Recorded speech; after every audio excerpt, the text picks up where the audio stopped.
everybody! Have you heard about the Drunken Peasants Patreon? It helps support the show while getting you some cool perks. Check it out!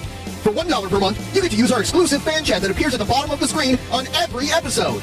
For $5 per month, you get 2 new private shows, including actual Mania, as well as our back catalog of private shows, plus all lower tier perks. For $10 per month, you get all of our monthly video content. This includes multiple post shows, our monthly reviews, our back catalog of all that content, plus all lower tier perks. For $15 per month, your name will appear in the ending credits of each DP episode, plus all lower tier perks. For $25 per month, you get to take part in our monthly booking committee hangout to help us book our Patreon content for that month, plus all lower tier perks. For $33 per month, you get an exclusive piece of DP merch each month, plus all lower tier perks. For $50 per month, you appear in the opening credits for each DP episode, plus all lower tier perks. For $100 per month, you get to join us as a guest on an episode of the Drunken Peasants podcast. Plus, you guessed it, all lower tier perks.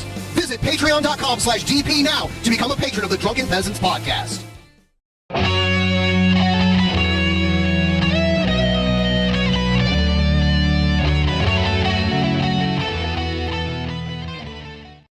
In the beginning, there was nothing. And then there was the Drunken Peasants Podcast. I gotta get a witness. No! Say, man, you got a joint? No, not on me, man. I don't have facts to back this up. It'd be a lot cooler if you did. That's true. Sometimes I cry. Lick my butthole, he laughed. From the strangest corners of the internet, here to bring you opinions of the world from an altered perspective. Here are your hosts, the Drunken Peasants. Hello, everybody. Welcome to the Drunken Peasants podcast. This is episode 1274. We're back again for another action-packed Tuesday episode. Yeah! We're back again, starting a new week. We did do a couple streams in the meantime, so our goal is actually over 18% already, but this is technically the first show of the week. Thank you so much for getting us this far. If you want to interrupt us at any point during the stream tonight, use that link pinned at the top of the chat. Send us a couple bucks. An alert will play. It'll derail everything, but that's the kind of derailment we like. It's like when people use change to derail a train, only this train is the derailment. Yeah. Yes. Thank you so much. Also, please like the stream. We've got some fun stuff to get into today. I want to remind everyone to please check out the pre-show. It's a free show that we do. It's available on all of your audio podcast platforms. You can go to Spotify. You can go to Apple Podcasts. You can go anywhere. I even have a link for it down in the chat below where it says, or in the description below where it says latest pre-show. Today's pre-show will be uploaded later. We do it before the show. It's kind of our setup where we we banter a little bit. Sometimes we just fix technical issues. So you never know what you're going to get. All that and more. All and for those that. of you that don't know, patrons $1 and above, they have access to the fan chat. Yeah. Down in the little corner here. Yep. Down on the right down this little thing down here. Yep. Everybody down there, say hi. Say Hi. Say hi, everybody. Hi. That's the bottom You guys- of the all lower tier perks that I was talking about in the intro there. That's those are the our lowest tier perkies. the lowest down there. tier perk. Yeah. And thanks to everyone who watched last night's private show. We tried something new last night. Billy and myself competed in our version of video Pokemon battles. Now, it basically, we had a theme and categories, and we battled videos. Go watch it. I don't want to spoil who won. Maybe we'll talk about it after the video's been around for a couple days. Also, tomorrow, actual Mania is happening. We'll cover that later on in the show, but we do have another private show for all of our $5 patrons. And then the day after that, on Thursday night after the show is over, we're going to watch the Star Wars holiday special for all of our $10 patrons. For all our Christmas crushes. Yep.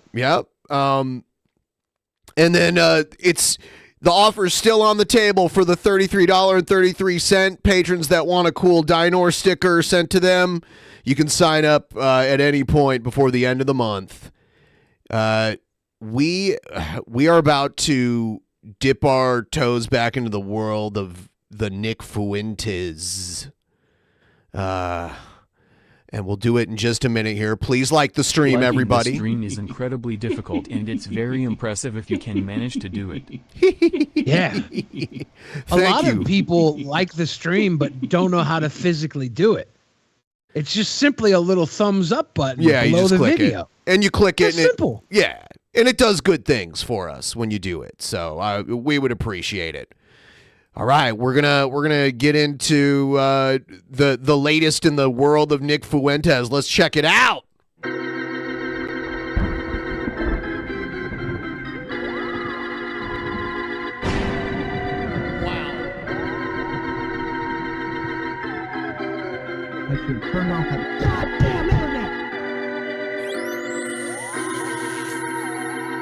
Oh, don't touch me. Don't touch me. DP, are they going to touch me? Yes, they are. In prison, Ghazi. Oh. Now, Ghazi Kodzo, as you brought up, he went to prison, but I can't remember. Was it for the dead body they found in his mansion or the collusion with Russia? He was initially arrested for the body found at his home, and then he was also, in addition to that, federally charged for collusion with Russia. Man, you can't be doing that Russia stuff. Yep. All right, here's Nick Fuentes talking about how he's still waiting for his manic pixie dream girl.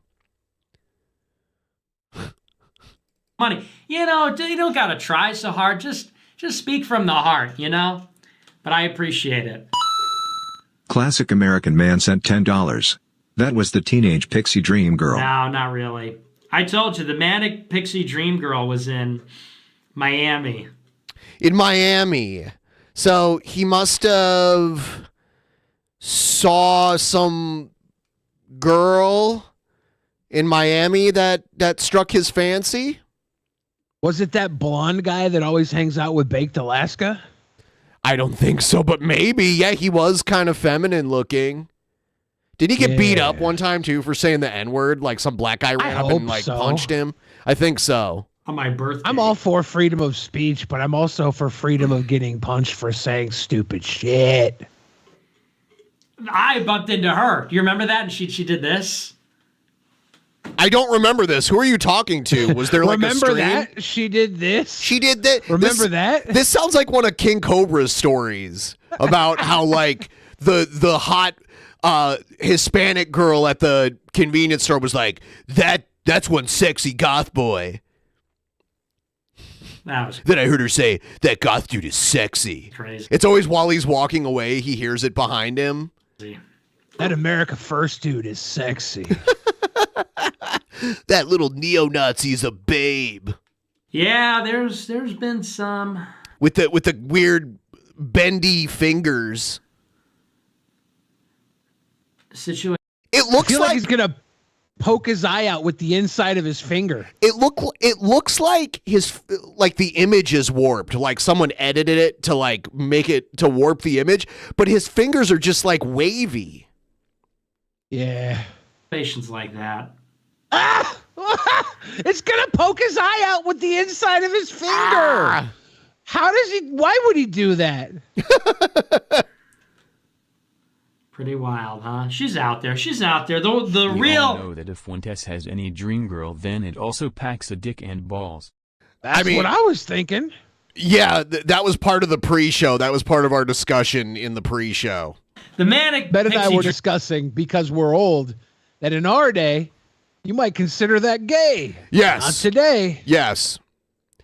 Back in the day, in the 90s, at least where I grew up, if you told someone you had sex with a woman that happened to have a penis, you would have gotten called gay. I'm sure that would still happen in some places today, but the attitude on that has shifted immensely. So some backward counties. I think that there are still people that fight for right to call that gay because they like being gay and they want to be able to have you sex gotta with girls with fight penises. for your right to be gay. Dream girl that I marry, she's out there somewhere. she does something sexy like that. There's like a tension. It's got to have a tension. It's got to be a tension. It's got to be like we're adversaries. You know what I'm saying? Okay, so he has this weird fantasy where like him and his dream girl, when they meet each other, they like hate each other. He wants that Han Solo Princess Leia dynamic. Yeah. Where it's like, I think if you're a real man, your goal should be to find a woman that is completely different than you are, and then turn her into you exactly, like your exact mirror. That's the goal as a man. Find a perfectly different woman. All the curves, all the political views are different, perfectly different. And then when you walk away, people can't tell the two of you apart. That's the goal. Warp her into you. Have sex with yourself. Yes. I don't think so. Here's my vision, okay? Bear with me here. When I see myself getting married, I don't see myself like falling in love with a girl where I'm like, hey, want to go on a date? Like, I'm crazy about you. Yeah, you don't see that with a girl. Yes, you're right. You don't see that with a girl. You saw it with lolly socks. I see it as sort of like, I've said this before, but she bumps into me and I'm like, hey, watch where you're going, will ya? Hey, and I'm sort of like a Han Solo. I'm sort of like a loner, rough around the edges guy. You're not a loner. You have an entourage of people just like you following you. They are all varying degrees of scum and villainy. Yeah. He's definitely like, maybe they're not even Chewbacca level Wookiees. They're like Greedos. Yeah. They're all the characters at, what is it, Mos Eisley's Cantina or whatever it's called. They're the type of people that you are actually lonely around because none of them have legitimate connections to you. And she's kind of like, hey, watch where you're going. Oh my God. And at first it's very negative. But this is such an odd fantasy. We keep bumping into each other. Or in some way we're forced to be together. And it's like, hey, don't flatter yourself, Toots. Hey, listen, your worship. Hey, you think I want to... He wants to be handcuffed to a rebel princess. Yeah. And then fall in love. He wants to be stuck in the weird trash compactor with the weird tentacle monster with her. Yeah. Be here Dianaga. either. But over time we fall in love. I sort of see it playing out in that way. I see you ending up falling in love with either Luke or the tentacle monster in that scenario, not Leia. The Dianaga. Yeah. Instead of this I meet this girl, we hit it off. All right, it's gotta be negative at first. And here's why. Why? Because then it's real. If it's adversarial at first, it means we're both being real. We've skipped this awkward part where we have to pretend to be nice to each other and like each other. That's why I love confrontation, because in a confrontation, you're being real. You can be real without a confrontation. You can be real in any scenario. It's amazingly cool how real you can be when you're just an agreeable person. Right. You get to say all the things you're thinking. You get to say... I mean, that says a lot about Nick, though. He's only being real in confrontational situations. Yeah. You get to say all the things you're thinking. I say all the things I'm thinking all the time. A lot of them are lies. When I say all the things I'm thinking, most of the time it's not real. Well, how you really feel. So I like to start with the fight. That goes to friendships, and that's how I'd like it to go if I get married. It's like that. Nick horny posting. It's not horny. Oh, said Michael. Yeah, banned, by the way. What do you think about that? How about you can't horny post in here for an hour? What do you think about that? So it's about a conflict. It's about a tension. It's about a conflict. I want the smoke. That's so Patrice O'Neill. I don't know. Thank you so much. Gang. I'm not really familiar with that. But this is what all guys want, I think. I'm just checking to see if there was like a blocked message. No, it was just a straight up. This is what all guys want, I think. Nick, I don't think you know what any guys want. I'm convinced you don't know what you want. And when you fantasize about what you want, you specifically want something you don't want. That's what you just said. You want something disagreeable. True. You want it to be adversarial. You want circumstance to drive. You want fate and circumstance to drive the relationship together. I wish my shirt was more blue, because then you, Nick, and I would be like representing primary colors. Okay. He's got that mustard yellow tie. You've got the red beanie. I have this bluish shirt, but it's not blue enough. Yeah. Yeah, it looks almost gray to me. Yeah. Anyway, so that's... How do we get on this? Oh, Manic Pixie Dream Girl. Yeah, because I've seen the Manic Pixie Dream Girl before. Now, in the fan chat, the Mad Clown says, why are we still pretending this doofus is straight? Because unfortunately, I'm not pretending. We can't label other people's sexuality. All we can do is mock them for what we believe their sexuality is. We cannot actually make Nick Fuentes gay. He's got to come out of the closet and say it himself. He's got to do the fucking knighthood thing with the big rubber dildo across each shoulder. Then he can be officially gay. Until then, all we can do is pick on him for his ambiguity. And where he comes from, it's better to just pretend like you're an incel than it is to admit you're gay. So he would gladly be like, I am an incel. I'm an incel. He was saying that.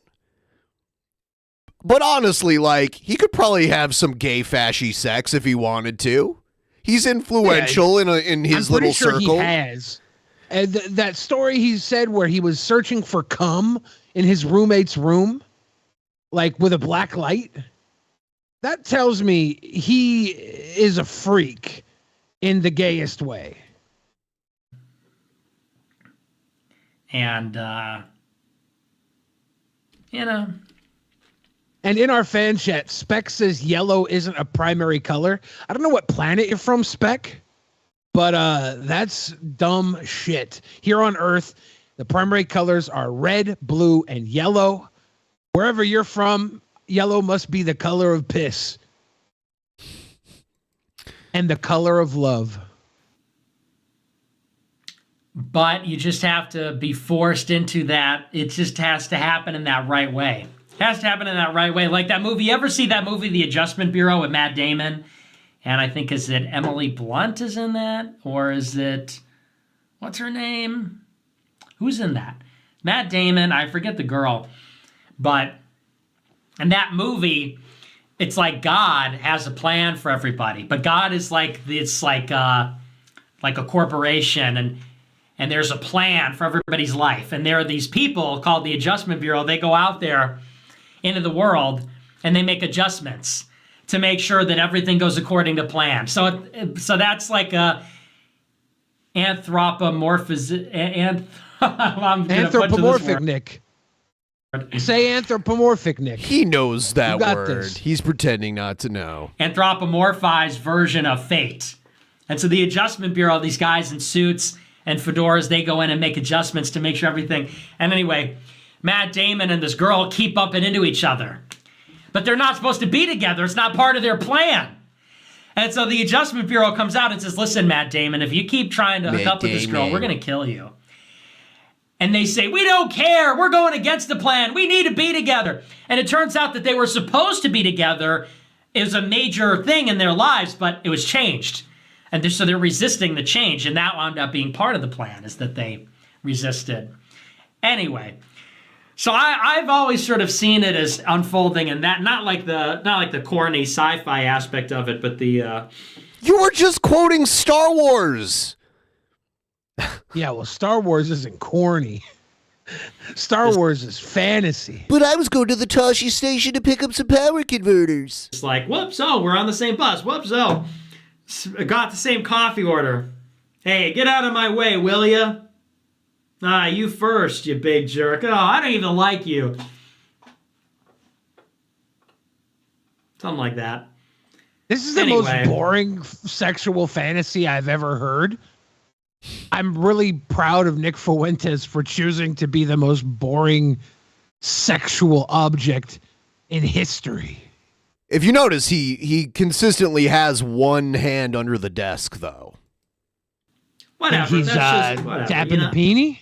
I know you don't care. I know you're going to call me a simp. I don't even care. Nationalist Action sent $3. Oh, great. Saw TikTok about... Oh, God. All right, so they cut that part out. Saw TikTok about Starlin. He had a girl run into his bulletproof car, joked with her about indestructible car after he made sure the authorities left her alone for the mistake. Okay. Aw. Interesting donut. That's Stalin. Stalin was such a sweet boy. Here's another clip of Nick talking about moving to China. I'm treated like the scum of the earth because they're like, well, you're fucking racist. It's like, well, I have a different opinion than you? What? I know I'm preaching to the choir here, but it's just crazy. It's like I can't have a bank account. I can't live stream anywhere. I'm banned from Twitter. All my friends from high school hate me. I go outside in public, people attack me, probably spit in my food. It's almost like consequences have repercussions. Yeah. Do you remember his fight at In-N-Out Burger where he threw a drink at somebody and it like splashed all over everybody? Do you remember wasn't that? there something like pathetic about the drink throw too, or am I misremembering? Oh no, that? yeah, it was like. But then he hit these two guys that seemed like they were just caught in the crossfire.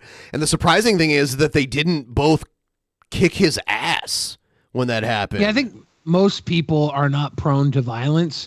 We've had a low testosterone generation. Now people are like I don't agree with you. I think right men now used to be pinballs. Now they're more like bumpers. I don't agree with you. I believe violent crime is on the rise. Oh, no. When I was a kid in the 90s, you'd get beat up for a Raiders jacket. I'm not talking about your anecdotal experience. I'm talking about actual figures. I believe violent crime is on the rise. I think if you look from the 90s to now, it's down. I wish everyone believed what I believed and everyone would like me, but you know what? If everyone hates me for believing what I believe, then fuck them. They're wrong.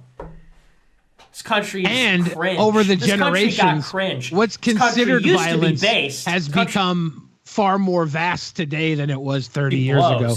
And I'm 30 years ago, you really had to fuck somebody up. I want to go move to China or something where people are cool. I feel like people in China are cool. People in China, they're like politically incorrect. They're smoking cigarettes. They're awesome. Cigarettes are cool. I'll give China that. Nick should go to China, though. Nick would be welcomed in China. They would be like, this guy and his American sensibility is exactly what we need. This is Brittany Venti talking to one of Nick's buddies. Yeah. This is Snoop Doggy Dogg, and you are watching Brittany Venti, the doggone queen of trolls. $5. Hello, John. I believe I saw you at the first Million MAGA March. I might be confusing you with Patrick Howley, though. I don't know who that is, but he's a reporter for the National File. We do look alike. Oh yeah. She calls this guy out because when she got banned from everything, Nick Fuentes laughed about it like it was a good thing, and she's gonna call this guy out for kind of being cool with that. You'll see. She sets a trap for him. I was with Nick Fuentes' crew. What is your relationship with him? Where do you differ? Would you speak at AFPAC 3? AFPAC? I have to address Seth, what Seth is saying. They banned people wearing Oakland Raiders stuff in the Bay Area because it was gang related, right? Like, they banned Oakland Raiders stuff from my elementary school. Yeah, because it was like gang related stuff. AFPAC. Amicable.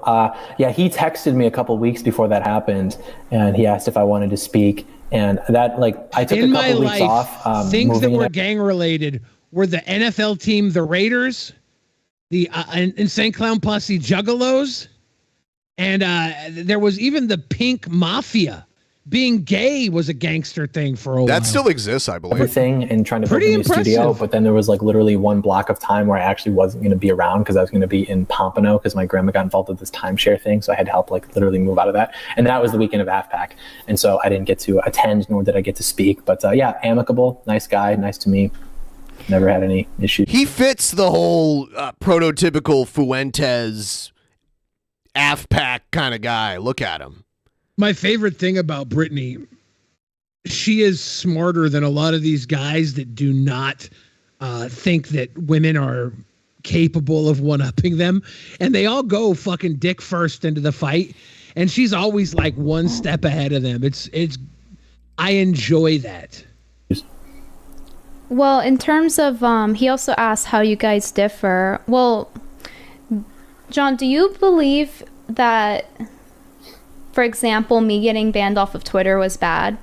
I got banned. Yes. Okay. So, for example, I also got banned. Huh? Remember oh yeah, when you I did. got banned for telling people to call their congressman? Yeah, that was ridiculous. That was an upset for sure. So true. Telling people to call their congressman about what, though? That seems vague. How did that get you banned?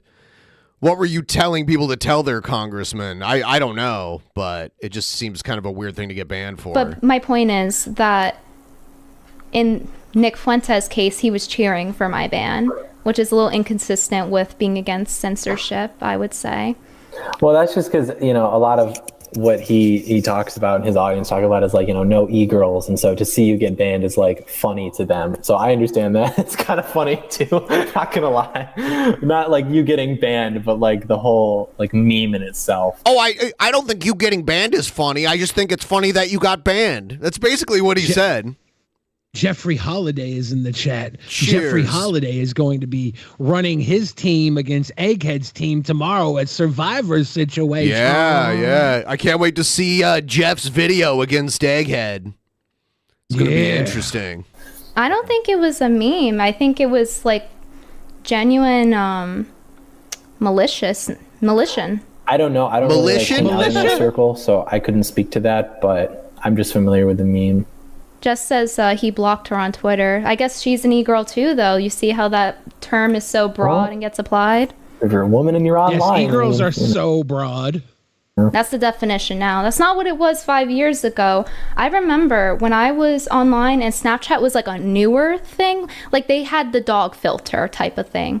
Yeah. And there would be girls that would go and try to social climb and clout chase. And they would kind of like flirt with guys and, do stuff with them in DMs to try to get ahead, and those girls were referred to as e-girls.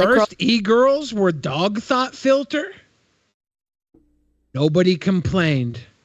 Then e-girls were Brittany Venti. Nobody complained. Next, Nick Fuentes, you're gonna be the e-girl, and you should have complained. You're on the wrong side of history, Nick. Girls that would do lewd things on Snapchat, try to get ahead, social climb through those means. And now e-girl is just like, all women online. I feel like it lost its meaning. I think it served a purpose originally. I guess if you're a member of the Orthodox school, that's all right. In my day, in which it would be now, I haven't been online like that much for that long, but I don't know. The neo definition is funnier to me, so I'm just going to go with that. In that case, then you're an e-boy. Yes, it was in my Twitter bio for a while before I was banned. If you like e-boy, she has the Snoop Dogg AI voice. Brittany, and you want to support her, jet on over to her Patreon page. Go to her Patreon. Patreon page. Snoop Dogg AI is lit. All right, this next video is a particularly fun video. I want everyone to please like the stream if you haven't already. Jeff Holiday and I did a live reaction stream. Also, I don't agree with you guys ideologically at all. But I will say, the Drunken Peasants is still entertaining, and also it has not lost its magic despite the cast changes over the years. Thank you. Keep up the good work. Thank you so much. Whoever that was, your name didn't show up. You better agree with us ideologically or else. So Hi, Tom.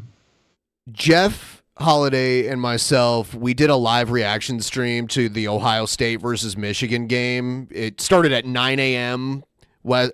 Pacific time. It was, unfortunately, Ohio State lost. That's cool. The fun part was that we were trolling Kendell the entire time. And Kendall's dad's reaction to it, he is so easily trolled, it's unbelievable. And he thinks his reaction is going to get people to stop trolling him. Like, oh no, he threatened to fight me. I better stop. I don't think consequences will never be the same. Yeah, here it is. Either that or, of course, there's, Dick Masterson. I'm going to have him fat fucks from Ohio ruin my game. I don't care. I'll just blank him out. He's all okay. So he's like, they're coming here to try and ruin the stream. I'm just gonna blank them out. And most of our, I wasn't leaving chat comments, but a bunch of people were leaving them, and they could see them. All the mods could see them, which is hilarious because they would ban them before I could even see them. But then they'd read what they said and tell us what they were anyway. So it's like, if you're gonna just delete comments, you should not react to it and not read it out loud on the stream, because that's even better than just leaving a shitty comment. Anyway, I could care less. Oh, you could. First of all, you mean you couldn't care less? Because if you could care less, that means that you care enough and that you could possibly care less. But that's fine. So technically, he was right. He could care less. Yeah, but that's not what he meant. But yes, he could care a lot less. You'll see. Accidentally correct. That's if you want to come over here, I'll be glad to deal with him. I'll be glad. Oh, believe me, I'll be glad to. Oh, believe me, believe me. If we come over there, he'll be glad to deal with us. Yeah. Is Luke's dad offering to blow us all in his driveway? Maybe. I don't know. It's cold out there, though. It is in Michigan. I'm not going all the way to Michigan just for some sad dad blowjob. No. Did I tell you? I'll be glad to. If you're listening, hey, fat fucks, come on over and show me how tough you are. Come on, tough guy. Come on over. Come on over. I thought you weren't mad. I thought you were just going to blank it out. Whatever fake name you make up, you'll be welcome to reality. What? Whatever fake name? We're gonna get welcome to reality. Isn't it? Isn't it your son that uses a fake name when his name is actually Kendell? I don't know. I like how Luke is the eloquent one in the family.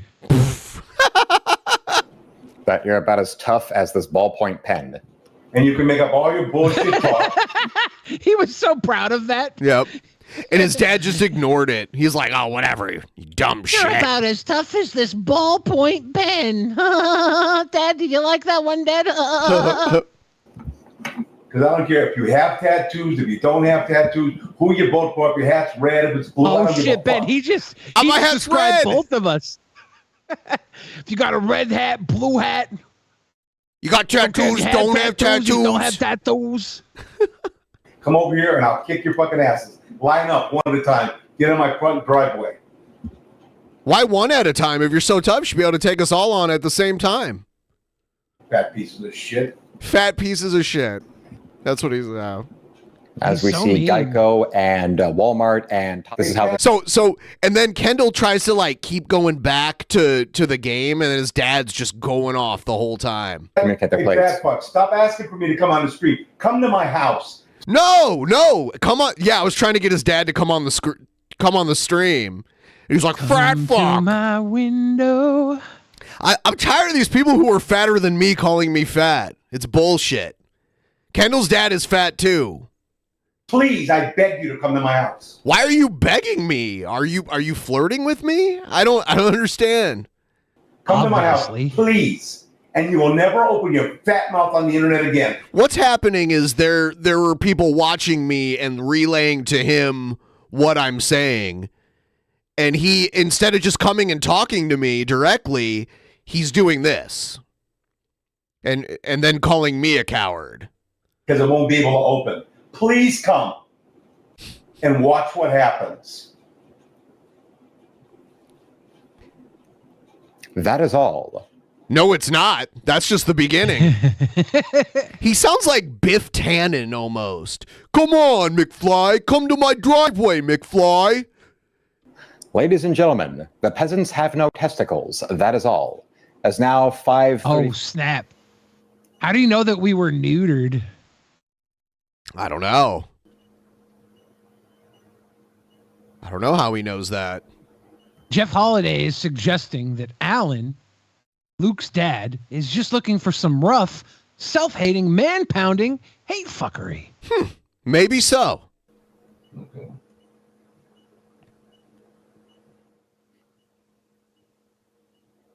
Yes, they are very easy to trigger.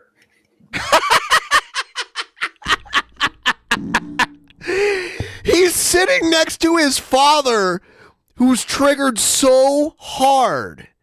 And Look at how happy his face is after saying that. He's so happy. I love that we can make Luke this happy. We're sweet boys. I know. I feel like I work for the Special Olympics or something. Debbie, the pet lady on Howard Stern, was less easy to trigger into screaming into the phone than them. That was my buddy. She invited me to go to Howard Stern with her. I would have sat in the green room and did nothing, but I got the Evite.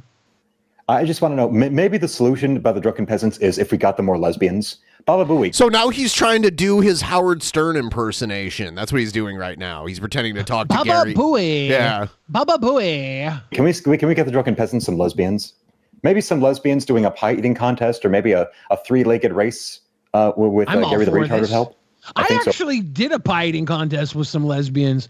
I think they were lesbians. They might have just been fat girls. They beat me. Well, maybe if a little that might help. Maybe a little Jackie the Joke Man. We'll sing them a song. 2nd and 9. These big girls, I don't want to call them lesbians. I don't know if they were lesbians. They were like sneezing into the pie, and it was a double pie eating contest. And my friend was my partner, and he wasn't eating anything. And I'm trying to hork down this pie by myself. And these girls are just sneezing and spitting into the pie and eating each other's sneeze and spit. It was so gross, but I cannot get that memory out of my face. And they beat me. They won. That was the worst part. About all this talk, all these little fucking fag. You want to come on over to the house. Come on over. They don't want to come because I'll beat their fucking ass. I don't want to come because I don't want to go to shit-fuck Michigan and fight an old man in his driveway. That doesn't sound like fun. Why would I want to do that? Look at me. You don't. I think the microphone picked that up. You don't have a fucking clue. As we see now, they love their dominant. Whoever you are, devil's milk, if you're real or not, understand. Those little fat fucks will never come here. I will beat them like a hate when mule. people call me a little fat fuck. I'm a big fat fuck. I'm a gigantic. I'm 73 fucking years old. I will fucking beat them like a mule, and I'll film it. He said he was 73 years old? Yes, he's 73. Man, I want to fight him so bad now. I love beating up old guys. It's so fun. It's so fun. Like they usually have like pills and stuff that pop out of their pockets when you hit them. It's like beating a video game or winning a jackpot. It's like a pinata. I gotta fight his dad now. It's a pill pinata. I gotta do it. Because I don't play. I'm tired of this pretend tough guys typing. Pretend tough guys. Pretend tough guys sit off camera and talk trash and be like, oh, well, they're afraid of me because they won't fly to the shit town that I live in on their own dime. That's a pretend tough guy. Cameras and let's dance. Let's go, motherfuckers. Let's go. Let's dance. You want to call me a Polak? You'll see why. Call me a Polak. And we were telling him about being a Polak. You're one though, so you're allowed to. Neither of us are real Polacks. Neither of us were born in Poland. I just knew he'd get mad, so I was like, yeah, call him a Polak. The crazy Polak on a football field. I'll snap their neck like a butterbean. And let them come back and like say a butterbean? Show up. Please show up. I'm begging you. I'm imploring you to show up. I thought you were going to be calm and just ignore it, and you weren't going to get triggered, and we were the triggered ones. That's his dad's hand behind his shoulder? Yes, dude, it's like a weird walrus flipper. Oh, look at that finger. Yeah, dude. Oh, you'll see him in a minute. Withered sausage. You'll see him. You'll see Kendall's dad in a minute.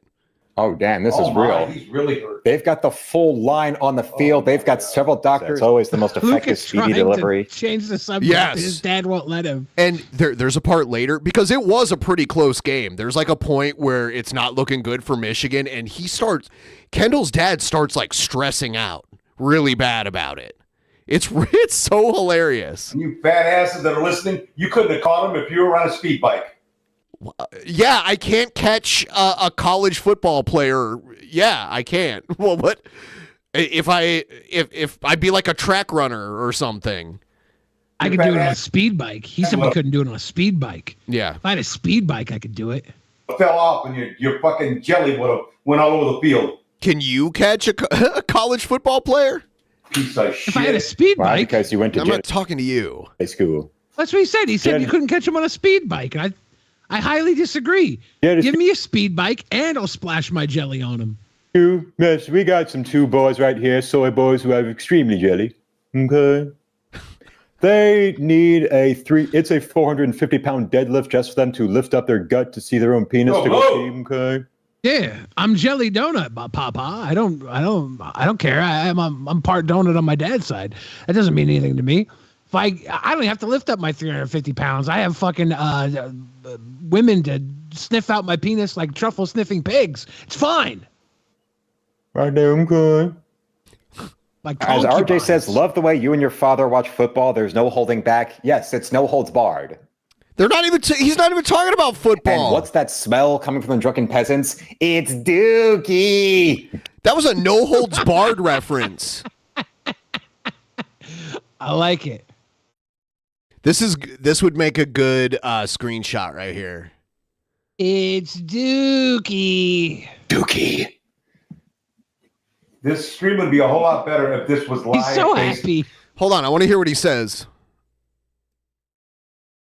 It's Dookie. Dookie. This stream would be a whole lot better if this was live face to face. Because yeah, live face to face. Oh, he means so he could attempt a murder on us. It's very quick. There's a flag on the play. I agree, Alan. Alpha Alan. Well, I don't know who Sturgis is, and I'm leaving it at that because of whatever it is the peasants are saying. Yeah, I ain't talking to Sturgis either. Don't even know who that is. Sturgis says the same thing. And it's funny because I've seen him and Sturgis interact with each other. He just doesn't know that that guy we call him Sturgis, but I've seen them interact in a comment section when I was in there kind of poking Sturgis at both will of them. say, "Hey yo, Sturgis sweet will boy. oh, ayo, Spent my Don. final day in Japan. My birthday. Cheers, happy birthday. Todawara Castle, home of the legendary Fuma Ninja Clan. I even went to the museum, but I couldn't find anybody. They must were take there. their jobs really seriously. They do. They were there. They're in the I shadows. guarantee you they were there. That's dope, Don. Glad you had a fucking banger last day in Japan. Cheers, brother. Thank you so much. Cheers. But anything that's Everyone like the stream if you haven't already. Throw us a like. It's very helpful. gonna help them because knowing Sturgis will say he doesn't know who that is. I don't know who that is. I don't know who you're talking about.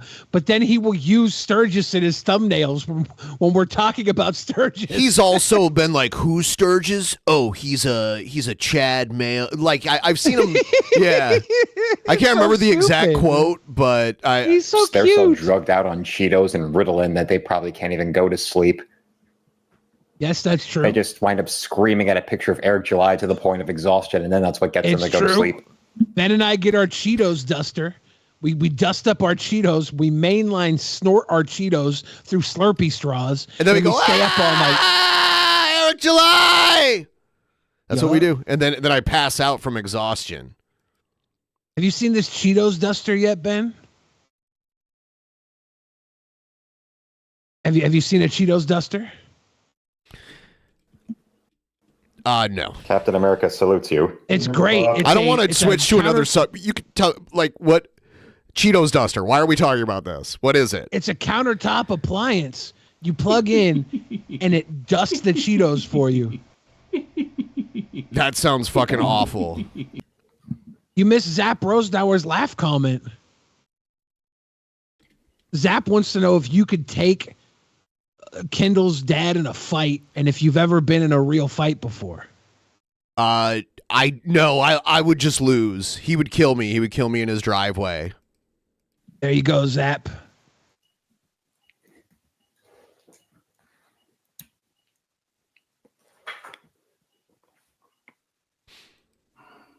What is Luke doing? Trying to open his job to take bigger Cheetos? There he is. And he's going to admit, like, oh, it's making me sick because he's all nervous about them losing. And it's good. Michigan 27, Michigan 30, Ohio State 24. What clap was that? What kind of clap was that? He hesitated to clapped once and was satisfied with a one hesitant clap. That is not a celebration, Alpha Allen. You celebrate like a hoe. And you look like a toe.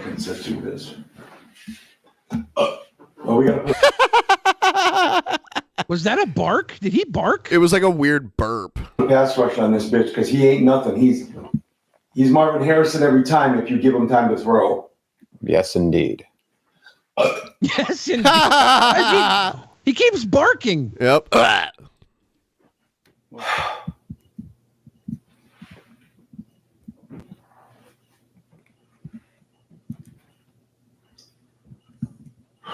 Oh, Mr. Morden is suggesting that clap was a clapper. A clapper was a device that you could clap and the lights would turn on. He could have been turning on or off a light. That's a good point, Mr. Morden. That was an incomplete pass. Fuck! Fucking son of a cocksucker! There's a flag on the play. You gonna call pass interference? Oh, fuck you! Give me a fucking cocksucker! Give me a fucking cocksucker? Give me a fucking cocksucking break. Oh, a cocksucking break. Incomplete pass. If I come to that driveway, you won't have any cocksucking breaks. Conduct, Michigan. Well, what is it? Is it a incomplete, or is it they still got the ball, or what? What's unsportsmanlike conduct for? It's for you. The referees could hear you screaming all the way from your house, and you got unsportsmanlike conduct. Kendall's nervously rubbing his head. Yeah, I think his dad doesn't like to be on camera. I think he notices his dad is on camera and he's nervously rubbing his head because he doesn't want to say anything to his dad because that would be confronting his father, and he's a good boy, but he's also a bad boy because he's got his dad on camera. You could see it is like a serious problem in his head. It's coming out physically. Because Billy Mays has been bitching at you all game long. Oh yeah, he was calling. He kept calling the Ohio State's coach Billy Mays, but he doesn't. He's just a white guy with a beard. He doesn't really look like Billy Mays. University, we got the ball. It's all over, baby. You lost, bitches. You lost, bitches. You hear that? Three-peat. Drunken three-peat. Three's the third time the charm, bitches. Oh yes. 3 years in a row, Ohio State loses. So the Drunken Peasants... Ohio State loses. And before that, Ohio State won 8 years in a row. Go enjoy a nice glass of Chihuahua piss or something. I love Chihuahua piss. Bitches. We don't have our coach. He's getting the game ball. Fuck you, you lost again. Michigan 30, Ohio State 24. Very close. Again, now we've got the Peasants losing. Ohio State loses. The interim coach won. There we are. Chestnuts roasting on an open fire. The Peasants lose. That was us on the field. Jack Frost nipping at your nose.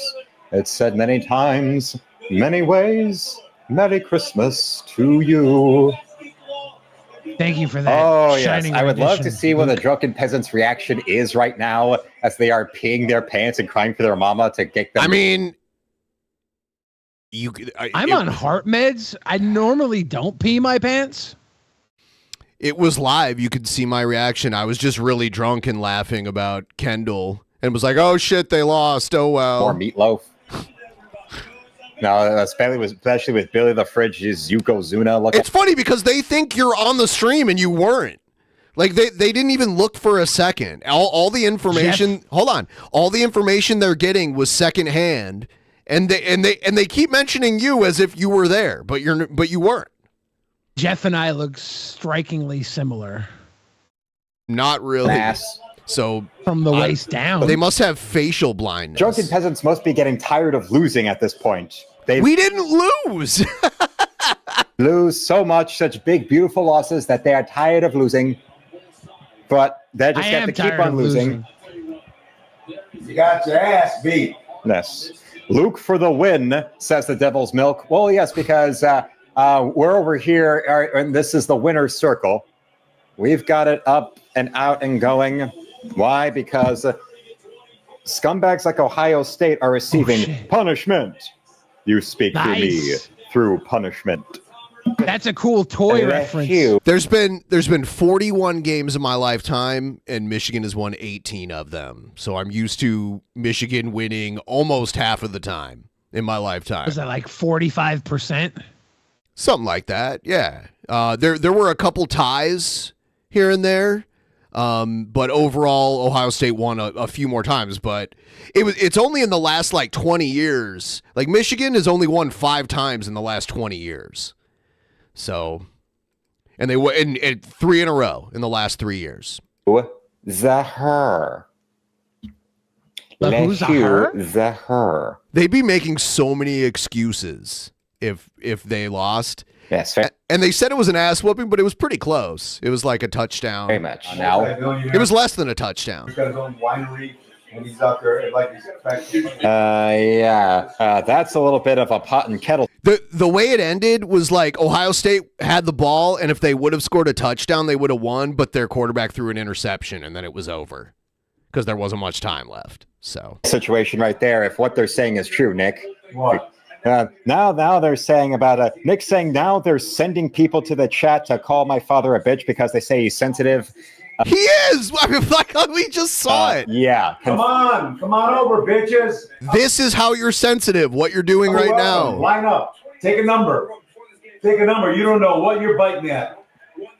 Line it up, baby. Hey. Line it up, baby. Hey. Even Spider-Man's in on the fun. Hey, I got something to tell you guys. Next. Now serving.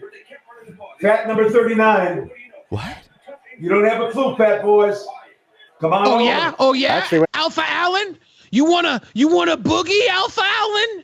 You want a boogie? I'll be your nightmare before Christmas, Alpha Allen. Hey, get your Flintstone mobile. Come on over. Yeah. Flintstone mobile? How did he know we drive a Flintstone mobile? Send your crew of patties. Yes, listen here, fat. This helmet alone scares you and makes you probably wet yourself at night, and that's why you spend about $1,000 a month on talcum powder. Yeah, I wet myself at night, but it's a wet dream, dude. It's all cum, dude. None of it's pee, dude. I wouldn't have watched the game if the helmet made me wet play myself. Football. You can't play the football. You can't do shit. They spend as much on talcum powder as Amber Heard spends on diapers. I thought the thing about Amber Heard was that she didn't wear diapers. She like pooped in the bed. That was not a good. That was not a good General joke. T's in the chat saying, "Well, oh no, they've been trolling. They've been watching my stream. They've been stalking me all afternoon." So yeah, they are. I hope you heard it all, you little bitch. You fat gravy ball. Yes. Call me all the names you want. Please come over. I'm begging you to come over because I'm going to film what happens to you. Yes. You don't have a clue, you fat piece of shit. Yes, Billy. Yes, Billy the Fridge, the man who wishes he were half. He was less than half the size of Big Van Vader. So Big Van Vader, the self-professed big fat piece of shit. What? Huh? How dare you? How dare you bring up that one time in a slew of losses where Big Van Vader called himself a big fat piece of shit? That was one time. We hope you had a good Turkey Day too, General T. And well, General, you had to have been here earlier in the stream to see the Drunken Peasants trolls coming in here and failing. Yeah, mission accomplished is more like it. No. Oh yeah, they're crying to their mamas. They're the piss stains mama's boys.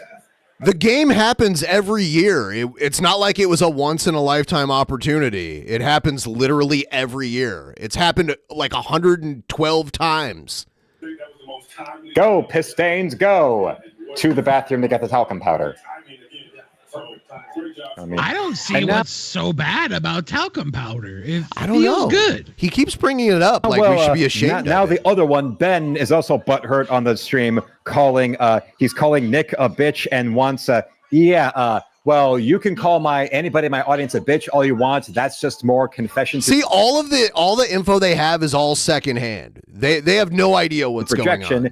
And cry all you want. We ain't appearing on your stream at all. Why not? Oh, you already did appear on my stream. If you want it, remember where I'll be February if you actually have the balls to try and start anything at the Great Lakes Comic-Con. Great Lakes Comic-Con. In February.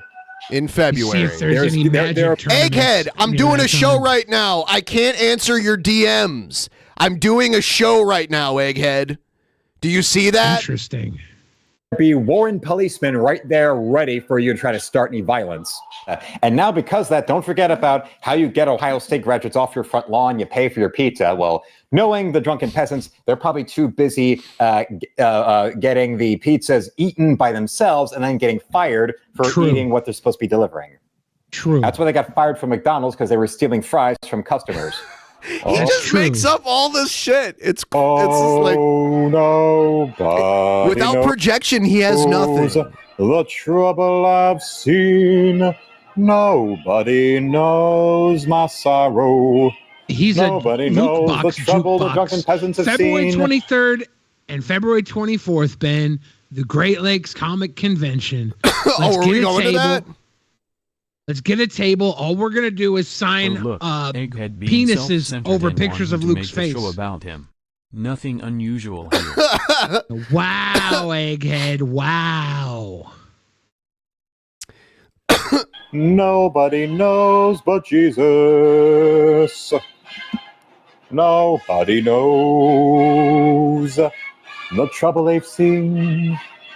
Nobody knows but their mom getting them the meatloaf. Mwah! Mwah! Is his mom in the picture? Does he know his mom? Is she passed away? Do we know what's going on? I don't know. I don't know about that. If she passed away, I'd like to think my dad is fucking his mom in heaven. That one Streamlabs earlier where they're like, do you think you can beat up Kendall's dad? It's like, that's so dumb, because if I did that, if I was like, yeah, I could beat his ass, it's such a sophomoric dumb question to ask, because then I'm no better than Kendall's dad posturing over the internet. It's really dumb. Yeah, Zap Rosedower, I hope you like that $4 you spent to ask that stupid question. It was stupid. I went through their history too. They've said other dumb stuff too. Wow. Usually Zap when you go Rosedower. 1-1 in a football game, you got a 50% chance of winning. But no, Egghead Michigan, says go they're suck a fat one. Wow, Egghead. Wow. Freaks, so they're not normal. Is he saying he's going to suck a fat one, or was he telling us to do it? I missed that one. I don't know. Am I the fat one? Am I getting the suck? Egghead, be more clear and do it for more than $2. You've got a 33 and a third at best. I beat them. And you go up at their percent chance, and then you fight up at their 2%. Your odds chance of winning drastic go down. Michigan survives. You see that, Billy? The numbers don't lie, and they spell disaster for you against Michigan. So Beeline. Is he reading the Steiner math off and of see Google you, Space Cowboy. and still misquoting it? I couldn't tell. Okay, so that's the end of that stream. Now, Egghead, I'm going to answer your question. I don't... If you guys are going to make a group video where, like, you're all a group together, you can do that, but I do need everyone's individual videos, too. I don't need everyone's individual... You can't take everyone's individual videos and string them together into one video and be like, oh, this is our group video. You might as well just not give me a group video and just give me everyone's individual videos, because I'm going to play them back and forth, team to team to team to team. So if I have just one long video, that makes that a lot more difficult. So that's what I'm saying. So, yeah. There's some behind the scenes magic for everybody who's big fans of actual Mania. All right. Here's Kendell live right now. What's he doing? The stalker, chubby brunette girl from 2.5 Men. Talk about Salieri and Amadeus. Here you are, your co-leads with this acclaim. Hold on. One, Kate Winslet goes off to have this Oscar-winning Kendell. career, and then the best you can do in Hollywood. Here's is a stream. I like to support small creators. Ouch. But I remember vividly watching Bad Taste. My mother had a bunch of people over, so instead my sister let me borrow her laptop. Thank you so much, That was still of that generation when you had DVD players and CD players in them. So I was just up there actually in her room all alone watching it. And I remember on the disc itself was a frame, was the scene of the movie where you see a man who has had the top of his head blown off with a revolver, point blank range. Yes. How gory is it? Well, this group, this Alien Investigation and Defense Service, is sent to investigate everybody disappearing from this quaint little coastal New Zealand town. And yes, it's flesh-eating, shape-shifting space aliens who have harvested all the people in this town of New Zealand as the meat supply for their intergalactic fast food chain.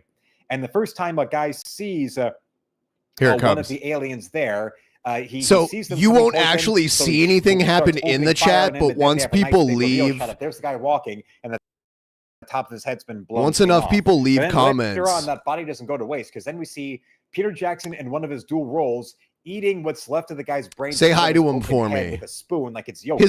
His viewers have doubled now. A priest walking around town all alone, so he starts running after him with. Say hi to Alan for me. It's nice to see Vanessa went there. Tell Alan we're in his driveway right now. Some asswipe coming into the chat. That is good. But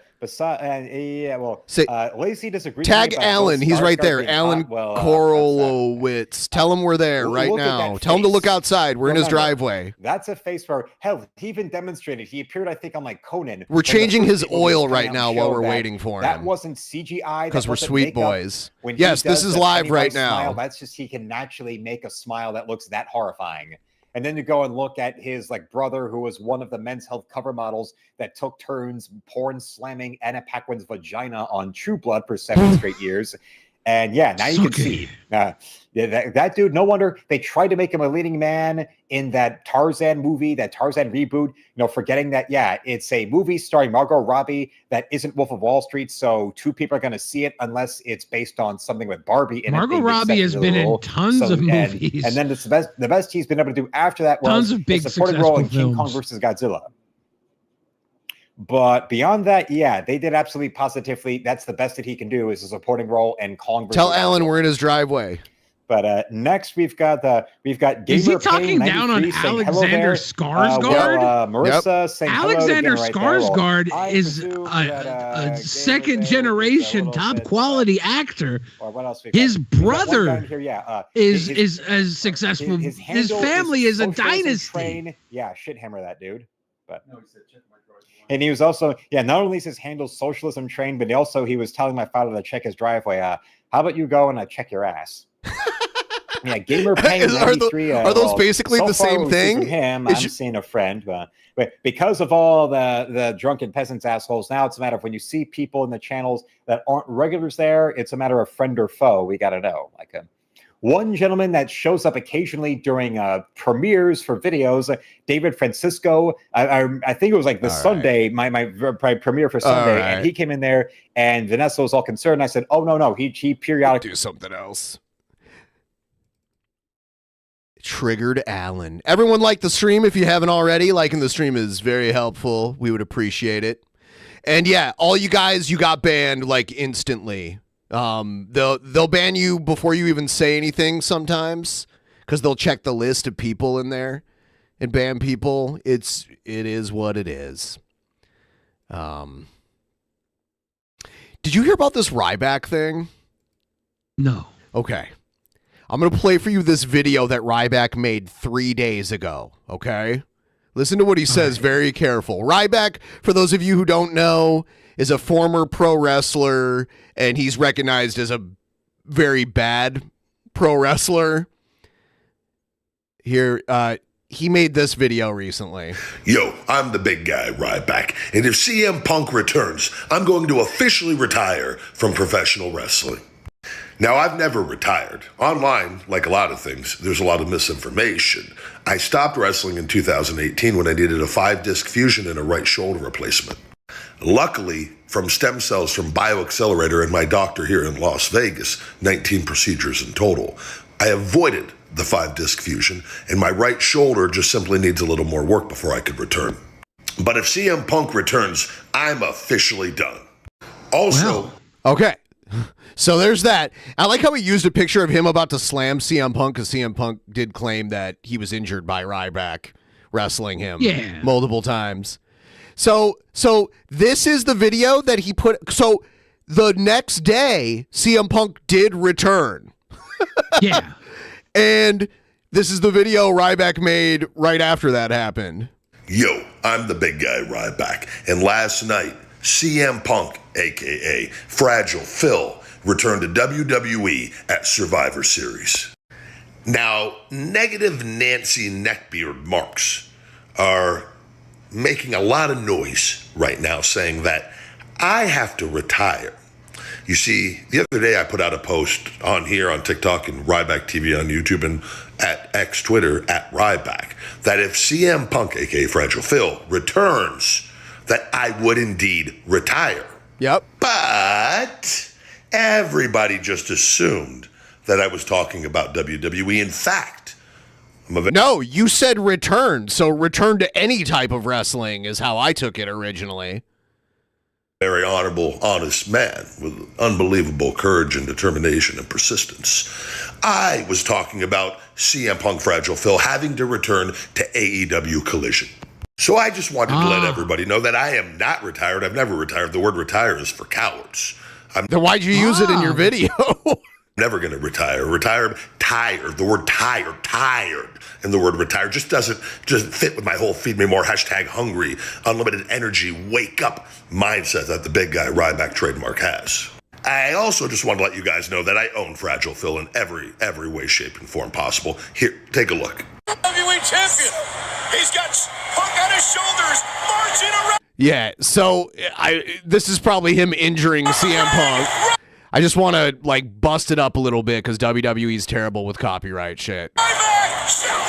So I don't know. I don't even know what the point of showing this is. So I'm just gonna skip it. What is this? Does he say okay. Here we go. Damn Ryback rules. Anyways, guys, that's the last bite. Feed me more. Does he own that catchphrase? I guess he owns the name Ryback. I guess he can use it. I think he pulled a Warrior and changed his name to Ryback. Something was up with that. And here's a tweet. When I return to wrestling, my pop will be twice as loud as Fragile Phil's, and it won't need to be in my hometown to surpass it. Dude, he's delusional. Not true. Did you see the return? It was so loud. It was crazy. Yeah.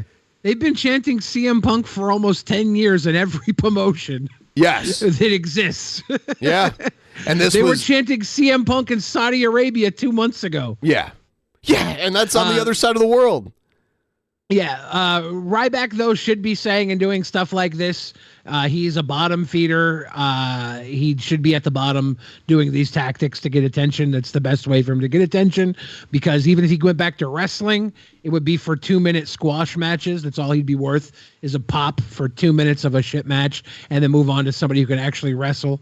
We're big proud of you, Ryback, for using your hashtag trademark bullshit to get you a little bit of money. You're no Maven. Maven Huffman is a better fucking e-girl than you are. Keep doing what you do, though, you fucking loser.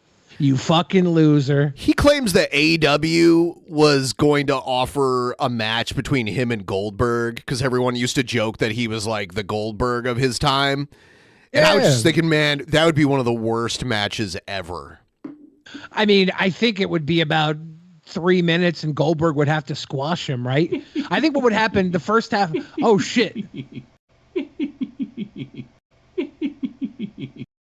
Yeah, don't say that shit, Zap Rosedauer. We've seen your comments, you fucking negative Nancy. You fucking vile vomit. I just looked and I saw in the past they had left donos about people having the fans having low IQs and stuff. So I'm just like, this is someone. That's true. I'm just why are they so mean? Why are they trying to start shit? But that's fine. I accept your apology. Okay, I'm Billy. on your side now. Okay, Billy. Yeah, this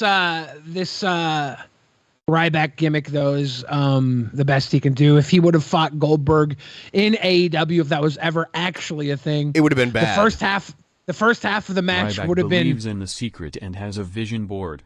Yep. He thinks saying this stuff will make it happen. Yes, he believes in like of course. manifesting your own reality through positive thinking.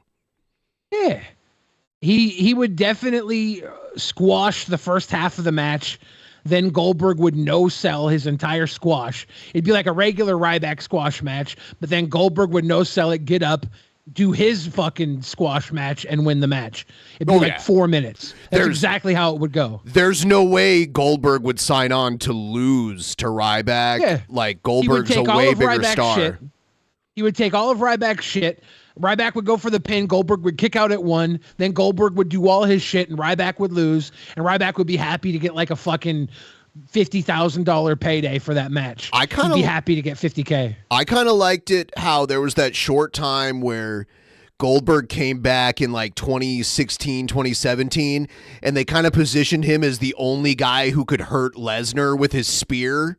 And he would fucked up I went to that Royal Rumble that year where Goldberg hit Lesnar with the spear, and Lesnar looked all shocked how hurt he was by the spear, because they had a shit match like 10 years prior to that, and they were trying to rectify that. Stone Cold. Yeah. That was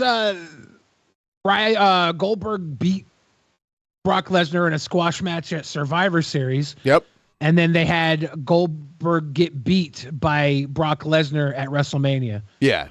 Yeah, and they had a little skirmish at the Royal Rumble, and that was the one I went to. I went to the Royal Rumble to see Undertaker, because I'd never seen Undertaker wrestle in real life.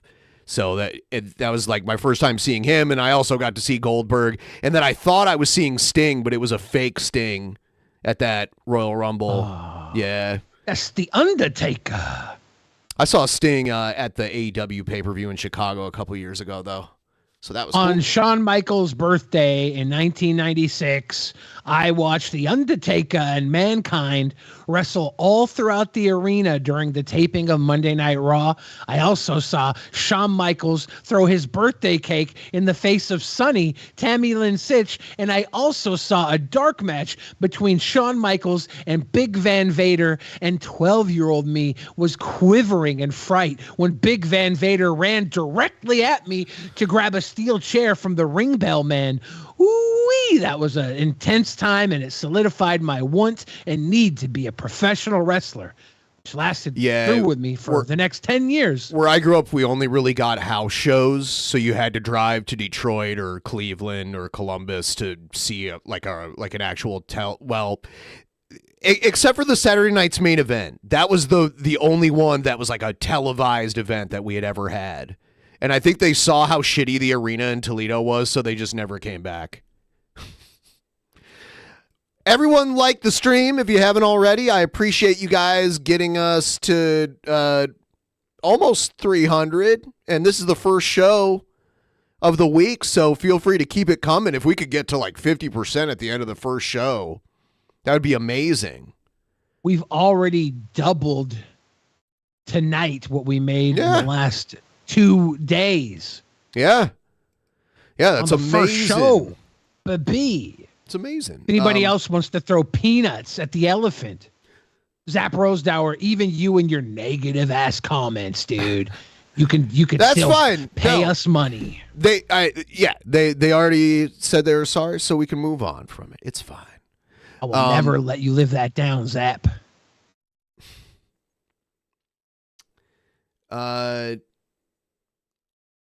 I'm trying to think of what we should do next. This is here's T-Bob to show us the proper way to eat cheese and crackers. Is this a butthole challenge? So I got to teach liberals how to eat. Liberals don't, so it's liberals that don't know. Something called cheese and crackers. Now, if you had jalapenos, you'd have your whole jalapeno bowl over here. You take a bite out of jalapeno while you're eating this if you want to do that. But let's just do cheese and crackers. I like to leave my cheese out overnight. when I buy it from the store. That Thank way you, the Behemoth. flavor gets enriched in the cheese real good. The cheese is so fresh when it gets up there. It's not even properly aged. Is why I found the secret of getting the best taste out of cheese. Do you just take a bite of the cracker and then bite right out of the block of cheese? Is that the way he's gonna, because I see he's been chewing on that block of cheese. There's something's been chewing on that cheese, and that cheese has a pigment that makes me think it's been sitting out of the refrigerator for a bit of time. You're right. I thought the exact same thing when I looked at it, because it starts to form like a weird shell around the outside of it when you do that. It almost has a crystalline essence to it when it sits too long. Yeah. Anyways, for you libtards out there, you just open up your damn cheese pack. It ain't gotta be pretty. It ain't gotta be. Have you ever eaten a block of cheese like that? Yeah. Did you finish it, or was it just like you snacked on it a little bit and then you? I not a block that big, but I've finished like a half of that. Okay, all right, perfect. I'll go get like those little wound up nubs and ends from the cheese deli they have for like in the under $5 bin. Sure. Of like different accoutrement cheeses, and I'll go to town on those all the time. They're about a quarter of that size, I think. You take a bite of cheese like this. Take a bite of cheese. Is that how you do it, bub? Now what do you do with the fucking saltine? I slice it up, make it look all pretty and dainty, and then go, take a little bite out of fucking. Oh yeah, liberals, they just love charcuterie boards. That's the problem. I gotta be. TJ in the chat says, Billy, he is out fatting you right now. No, real fat people make charcuterie boards. Real fat people make art of their food and then destroy beautiful things. This is the crackhead in an alley blowjob equivalent of eating cheese and crackers. If you think I'm a crackhead in the alley giving a blowjob for my cheese and crackers, you're out of your goddamn mind. I'm Picasso with a charcuterie board. It's almost like eating cheese like it's a candy bar. Cracker, and the cracker goes all over the fucking place and makes a mess. You just take a bite out of cheese. All right, cheese in my mouth. And you stick the cracker in your mouth. I mean, normally a block of cheese like that, you might be sharing it with other people, so you don't eat right from it. You slice it sometimes. No mess, no fuss. I'm putting TJ into a group of people with Zap Rosedower. You're becoming the unfavorables. You're suppressive persons. Suppressive persons. Detractors. The DP detractors.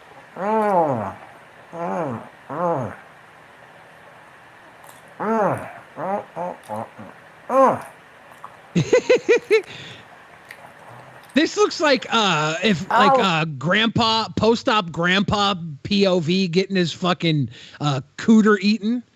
This is like POV, some fucking sicko, Emo Howling Wolf is going down on Trumpster Bob's post-op vagina. Love the, you know what, out of my cheese and crackers. But I like my cheese and crackers. The only better way to eat them is directly off of the mousetrap.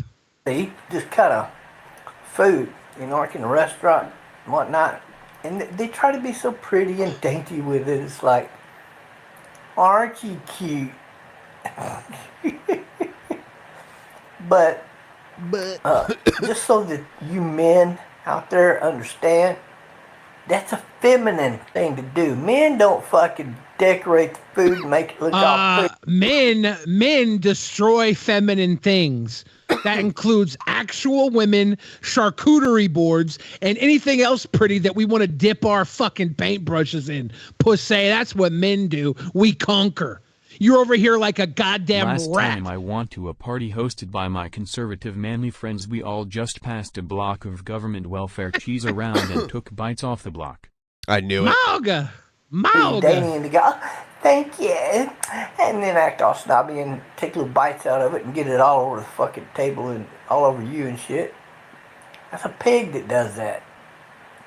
You like a freaking human pig. Why does he act like if you bite directly out of the cheese block that you're not going to get any cracker crumbs anywhere? How does that make any sense? Well, it's because he's got that gigantic fur bib hanging off of his chin. Is he like, I just piss all the cracker crumbs out. There's literally probably 10 years of crumbs in that beard. But how they does never leave? But how does biting directly from the cheese make any difference? It's This is the best way to eat your cheese and crackers. I'll even throw in a twist for you to get you really educated. Let me take a bite of my cheese because I love this stuff. Yeah, you do. Wow, that was a big bite, actually. He's going to be chewing on that for a minute. Yep. It's like melting in my mouth. It doesn't melt in your mouth, especially with the weird shell that it forms on it.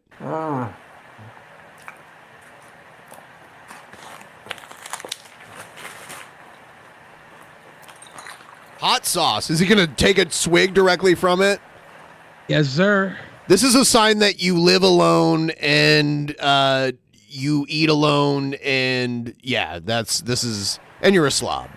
Just really hot sauce. Ben, what's the nastiest house you've ever been in? I don't know. I have no idea.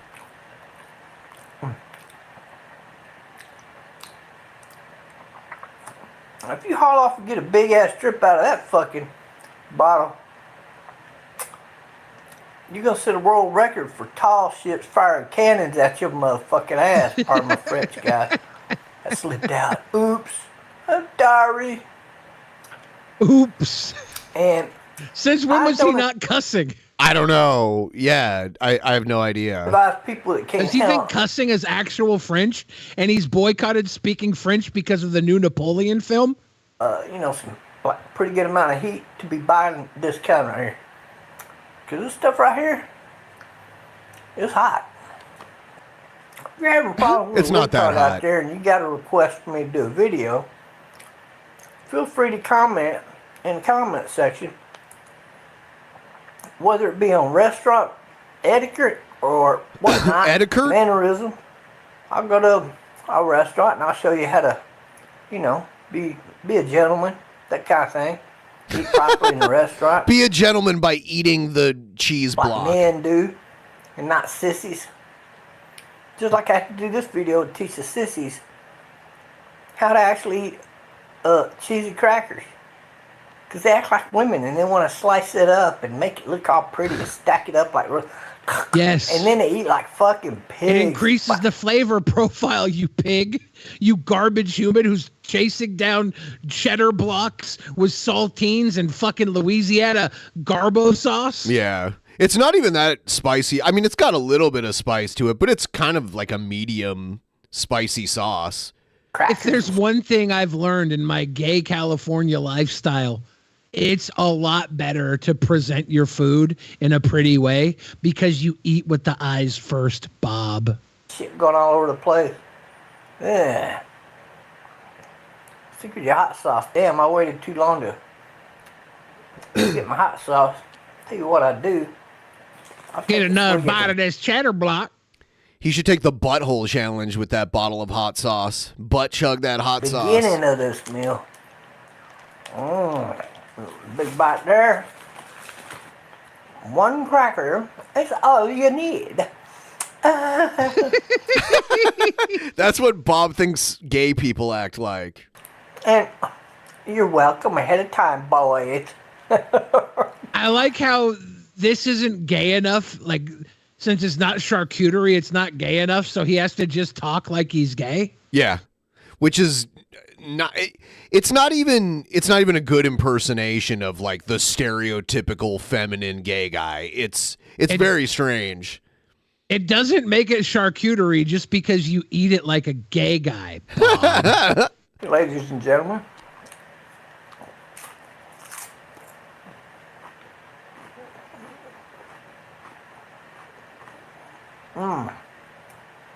I work to take that all the way around my mouth real good. Here's to you. Here's to you. Here's to you.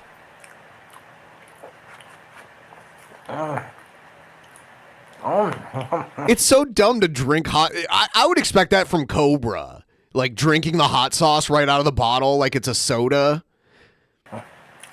Oh, I'd expect it from every single person we watch on Drunken Peasants. Even Nick Fuentes. Not Gail. That's what you call it. Two toot.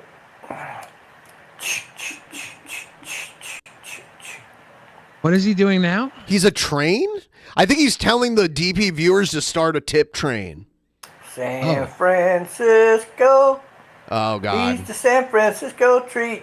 Toot, toot. That's Right. who this video's for. What, Rice-A-Roni? All little Fruit Loops out there. No, There no, you no. are. That's not Fruit Loops slogan. That's Rice-A-Roni, Bob. Yep. Fruit Loops says, follow your nose. Yep. Yeah, Toucan Sam. Oh, shit. Okay. You mentioned emo earlier, and I do have an emo video. I want to see if there's any meat on this bone. Let's see.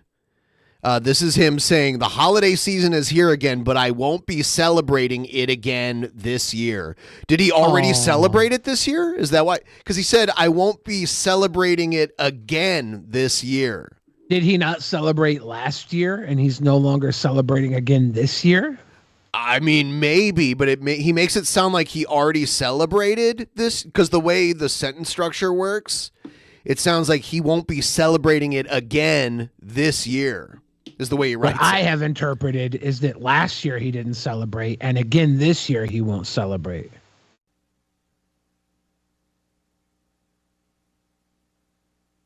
Oh no, there's no sound. This happens every time. He starts a stream and starts talking.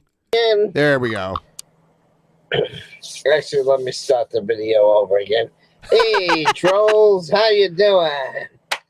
Good morning or afternoon or evening, whatever the case may be in your part of the world. I'm just an Emo Howling Wolf, and that's the way I'm going to address you guys, because I got more trolls than normal people. So at least, wow, it's interesting that he now kind of embraces that. That's how you're gonna hear me do my videos from now on. I'm not even gonna, because nobody. He looks like Macho Man Runny Sewage. Respectable watches my channel no more. So because nobody respectable watches my channel. Oh yeah, my diapers. I'm just gonna call you what you are and say, hey, trolls. I'd like to come on here and say, hey, faggots, because that's what you guys are.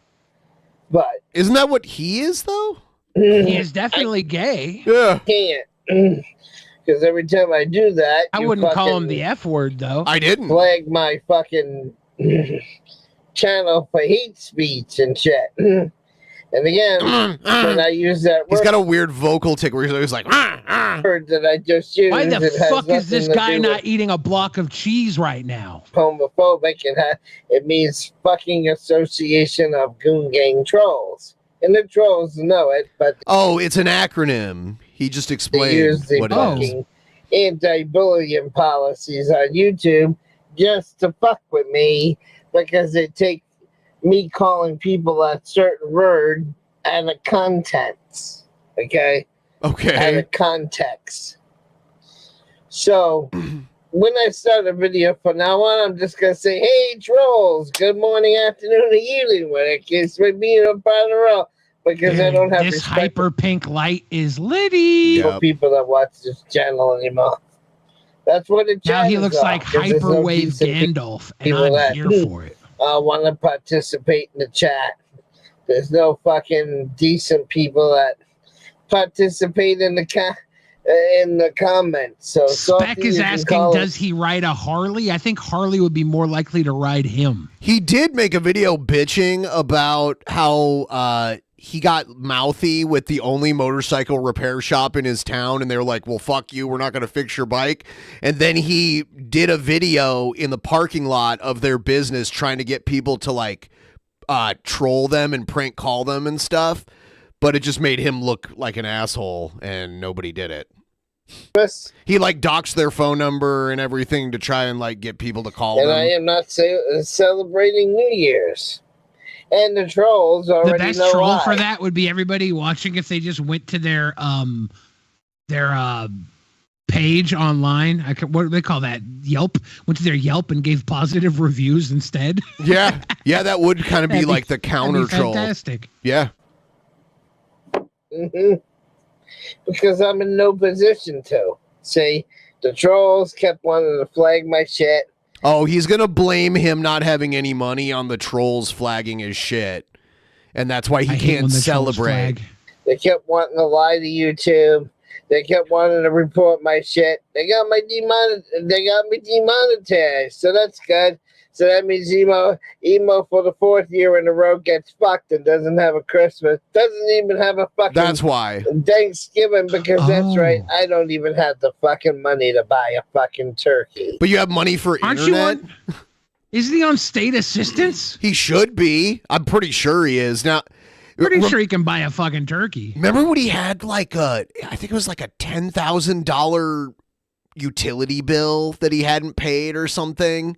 It was I do not remember that, but I'm not surprised by it. And he tried to make it seem like he didn't know why it got that high and that it wasn't his fault. But I'm pretty sure it's just because he didn't pay it for a super long time. Okay. I haven't had a Christmas, and this is the 4th Christmas since I've been demonetized, and nobody gives a fuck. So no, we don't give a fuck. A lot of better people than you have gone without. And why should I celebrate you? Yeah, cigarettes are pretty expensive too, and public assistance does not pay for those. New Year's, for like you can't buy cigarettes with food stamps. God's sakes. Usually 4 or 5 years ago, I used to love, hooking up the sound. Well, maybe if he gets Social Security, he could because that's just money in your bank account. So he probably could buy cigarettes with that. Equipment jamming out in the basement. Like he's inside a small house made of cardboard and duct tape. He should be eating cheese like Bob. You libtards don't know how to eat cheese right. Keep losing, you losers. We need to learn. It's got to be like a mobile home, or not a mobile home. What are they called? He was living in like an RV for a little while, I think, or like a trailer. A trailer, like a double wide or something, or a single wide. They were traveling down to Florida, and they were in some kind of trailer. He also has a motorcycle, and I mean, like, but he has no money to buy a bottle of champagne. He says he doesn't have any money to celebrate New Year's. You literally don't need money to celebrate New Year's. You can just like hang out and watch the ball drop on TV or whatever. But even so, go buy a $6 bottle of Corbel and drink that shit. Whatever. There has got to be a food bank or something near him. Guys, should we troll him into a Christmas and give him a beautiful Christmas? No. We'll find the food bank nearby and get him some canned ham. No. Some nice fresh toilet paper to wipe his ass with. Canned pork brains and white cream. Yeah, let's give him a Cobra Christmas. Send him all the shit we send Cobra. Having a good old time with New Year's. Well, what's the point of celebrating New Year's when 24 is just going to be a repeat of 2021? Do you hear that audio thing? Yeah, I'm hearing it on YouTube. Do you think it's... Yeah, let me reboot my audio shit really quick. It'll just take a minute here. All right.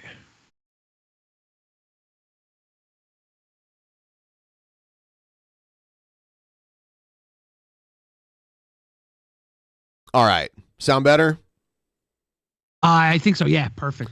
Yeah, it was the what are those things called from Doctor Who? The little robot guys? Daleks. Yeah.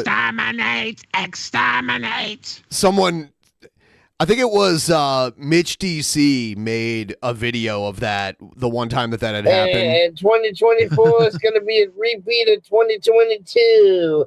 And 2024 is going to be a repeat of 2023. So I have nothing to look forward to in celebrating the next year because I know it's going to be another fucking year of bullshit, trolling, and being treated like a piece of shit. Okay? So why should I celebrate fucking New Year's when I know it's gonna be what's been gone on since 2020 is gonna repeat itself over and over again. No, that's a good point. So, you shouldn't celebrate. You haven't done anything worth celebrating. You should just continue to suffer until you die. Suffer and die. Got no money for Christmas, got no money for Thanksgiving, ain't got money to buy a fucking turkey. Mike's in the fucking hospital. Oh no. Nobody gives a fuck. You know, people we give a haven't fuck. donated to We're this over here trying to plan a disgusting Christmas just for you. We're gonna give Emo Howling Wolf a Cobra present. We're gonna give him a Trumpster Bob present. We're gonna give a Brett Keane present. Let's make presents for Emo Howling Wolf representing every lolcow that we have on Drunken Peasants and send him a gift box for Christmas. So goddamn long. The last fucking donation I got was from somebody I won't mention their name, but they sent me a fucking donation for $15 and said, Emo, go get a pizza. That person wants to be known. He can be known. I don't even know if my fucking Cash App works. I don't even know if my PayPal works anymore because nobody sends me fucking money. And you know what? I'm not asking for it. Ah. Because when I did that Don't little worry, you're not song last getting it year either. for We're gonna Christmas, send you a troll I'm gift getting basket, nothing though. for Christmas. Nemesis told me, oh, it just makes you look like you're crying for money. In a way, I was, and nobody fucking donated. So I'm not even gonna ask you this time. Not even gonna bother to ask you. Not even gonna put a link out there for it. Not even gonna fucking bother. Ask you. So, no Thanksgiving dinner because I can't afford to buy one. No Christmas this year because I can't afford to buy Christmas presents. And I know next year is going to be just as shitty as the last 4 fucking years. So why should I celebrate going into another year that's going to be full of shit and bullshit where nobody gives a fuck? So that's the way I feel about it. So those of you who are loaded, those of you who are monetized, and those of you who have the fucking means to celebrate the holiday, good for you. But Emo gets fucked. He doesn't have that. Hey, at least there's a bright side, right? Emo gets fucked at least. Do you think we can get Emo's address? We can get Brett Keane, Trumpster Bob. We can make gift baskets for all of them. All of them. Wouldn't that be sweet? Did Teddy Rubskin's dono play? I did not notice it. It says it looks like he's inside a small. Oh no, that was Teddy Rubskin. All right, I didn't see who that was from. The cardboard shit, that was Teddy Rubskin. Oh. Yeah. Privilege of celebrating the holidays. So there you go. I hate this fucking time of year. And like I said, man, this time of year is not any worse than the rest of your fucking year, dude. Your whole life stinks. That is true. I got nothing to show for it. And like I said, I got a good rant coming up on the 16th of December. You guys, why not just do it now? Gonna watch that because I am probably going gets his to food stamps or something. Then expose my maybe the local food bank brings him a canned ham or something to give him energy to rant. His boss, Brian. Okay. Yeah, I think that's good enough for Emo for now. I do like Emo's lighting. That was very cute. Your lighting was cute, Emo. It's mood lighting. Here's those videos where I'm the robot. The Drunken Peasant. Hello, everybody. Welcome to the Drunken Peasants podcast, episode 6. There's Creamsicle and Shabisky. Suck it. And now we are only 7 episodes away. Here's another one. Hey, what's this dust coming? Driver must be a madman.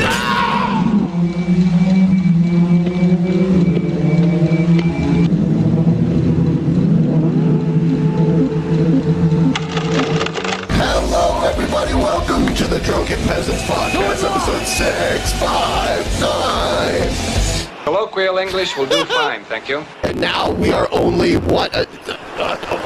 7 episodes away.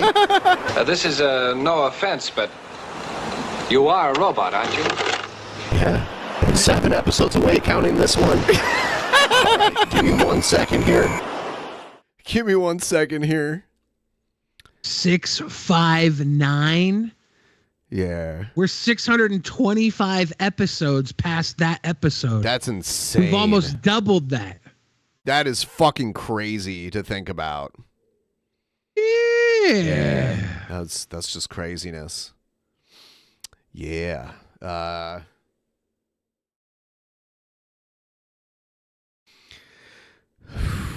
Okay. Let's let the audience vote. How about that? I'll put... Yeah, everybody but Zap Rosedower. Let's see.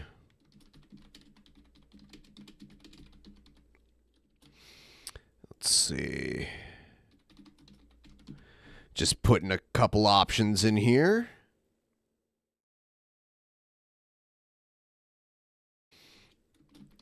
Exterminate! Exterminate!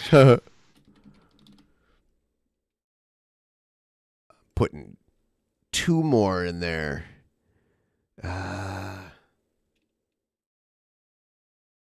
There we go.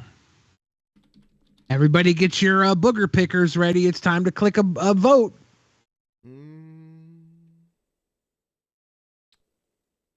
Put your Twix twiddlers to use and vote. You have no weapons, no plan. Exterminate. All right. I am going to run to the restroom while they vote on the poll. And when I come back, whatever is number 1 on the poll, we'll watch that. Oh, I voted very quickly for Lady Baller's movie trailer. I don't know what that is, but I want to see it. Those of you watching right now, if you would like to vote. If not, you can all pick on Zap Rosedower right now. Zap has been a long-time troll. I've seen him donate many times in support of the show, and I know that that's just slow rolling. Trying to start shit, you sicko. Please stop, goddammit. It's the new Daily Wire movie. Oh, that sounds like shit. Rosedower saves us, and Rosedower saves all the world. Damn it. Are we making Rosedower an unsung hero? Son of a bitch. Son of a bitch, Rosedower. You sit up there in your high tower looking down at all of us. It's all right. One day we make a couple of bucks, save enough money to buy ourselves a pickup. We'll drive up to that tower. We'll pull you down, Rapunzel. Better not let that hair get too long. We're the working class. We're the working class, Rosedower. We ain't afraid to put in a 9 to 5. That tower's coming down, Rosedower. God damn it.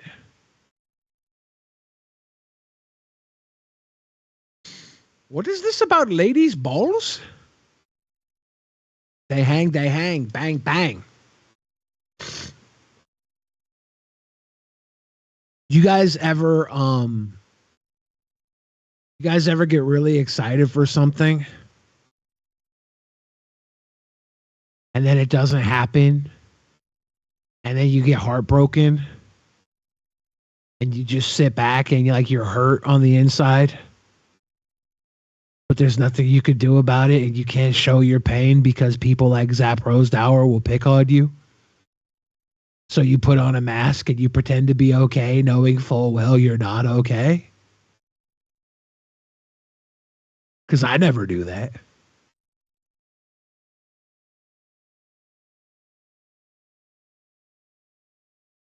Bum, bum, bum, bum. We already know what's going on with Cobes. Do we? Do we really? Billy, is it possible to do an independent release of Mr. Bleachers? I would love that. I don't know what's going on with that film.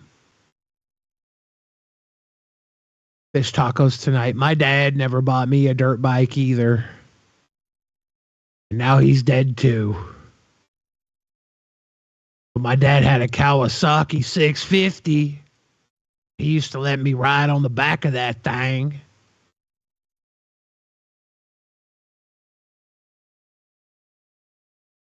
$1 million milestones, says Billy. I did you wrong in the past. This time I give you a wonderful present. God loves you too.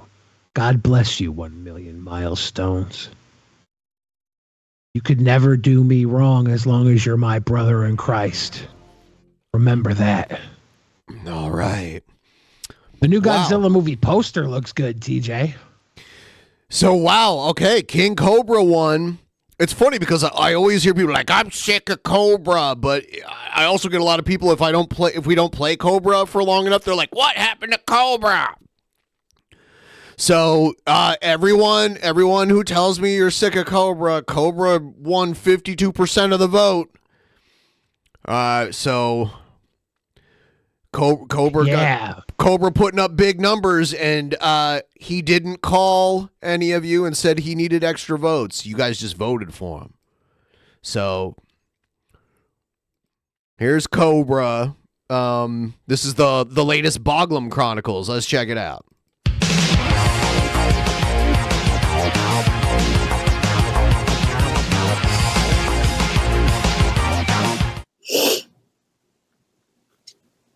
I will never be late for my own stream. You're late when I go live.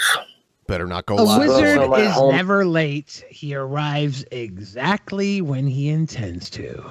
Is that a Gandalf quote? I believe so. Okay. Cherry, peach, banana, mango, mead. That looks disgusting. Which are, at this point, Cherry, I'm not peach, drinking banana, mango, mead. it before Ozzy's birthday. It's no big deal. I don't need alcohol to celebrate his birthday, but it's always nice. Speaking of which, this is what it turned out. Look at that. Look at this looks pretty like shade of disgusting. Yes. Yeah. like reddish pink to like all clear. He really needs to stop this. He needs to make more wands or something. I don't know. He should make more wands and buy more wine. Just buy boxes of that shit. Buy cheap good $3 wine. Yes, do that. Make more wands to afford more wine and DoorDash. Fight to it. That 48. Like whatever he spent to make that, the time, the money that went into it, it would be better served buying cheap wine. I agree. $3 chuck. I agree. Our turbo yeast definitely did the trick. I currently have 4 wands for sale on my Etsy store. Holy shit.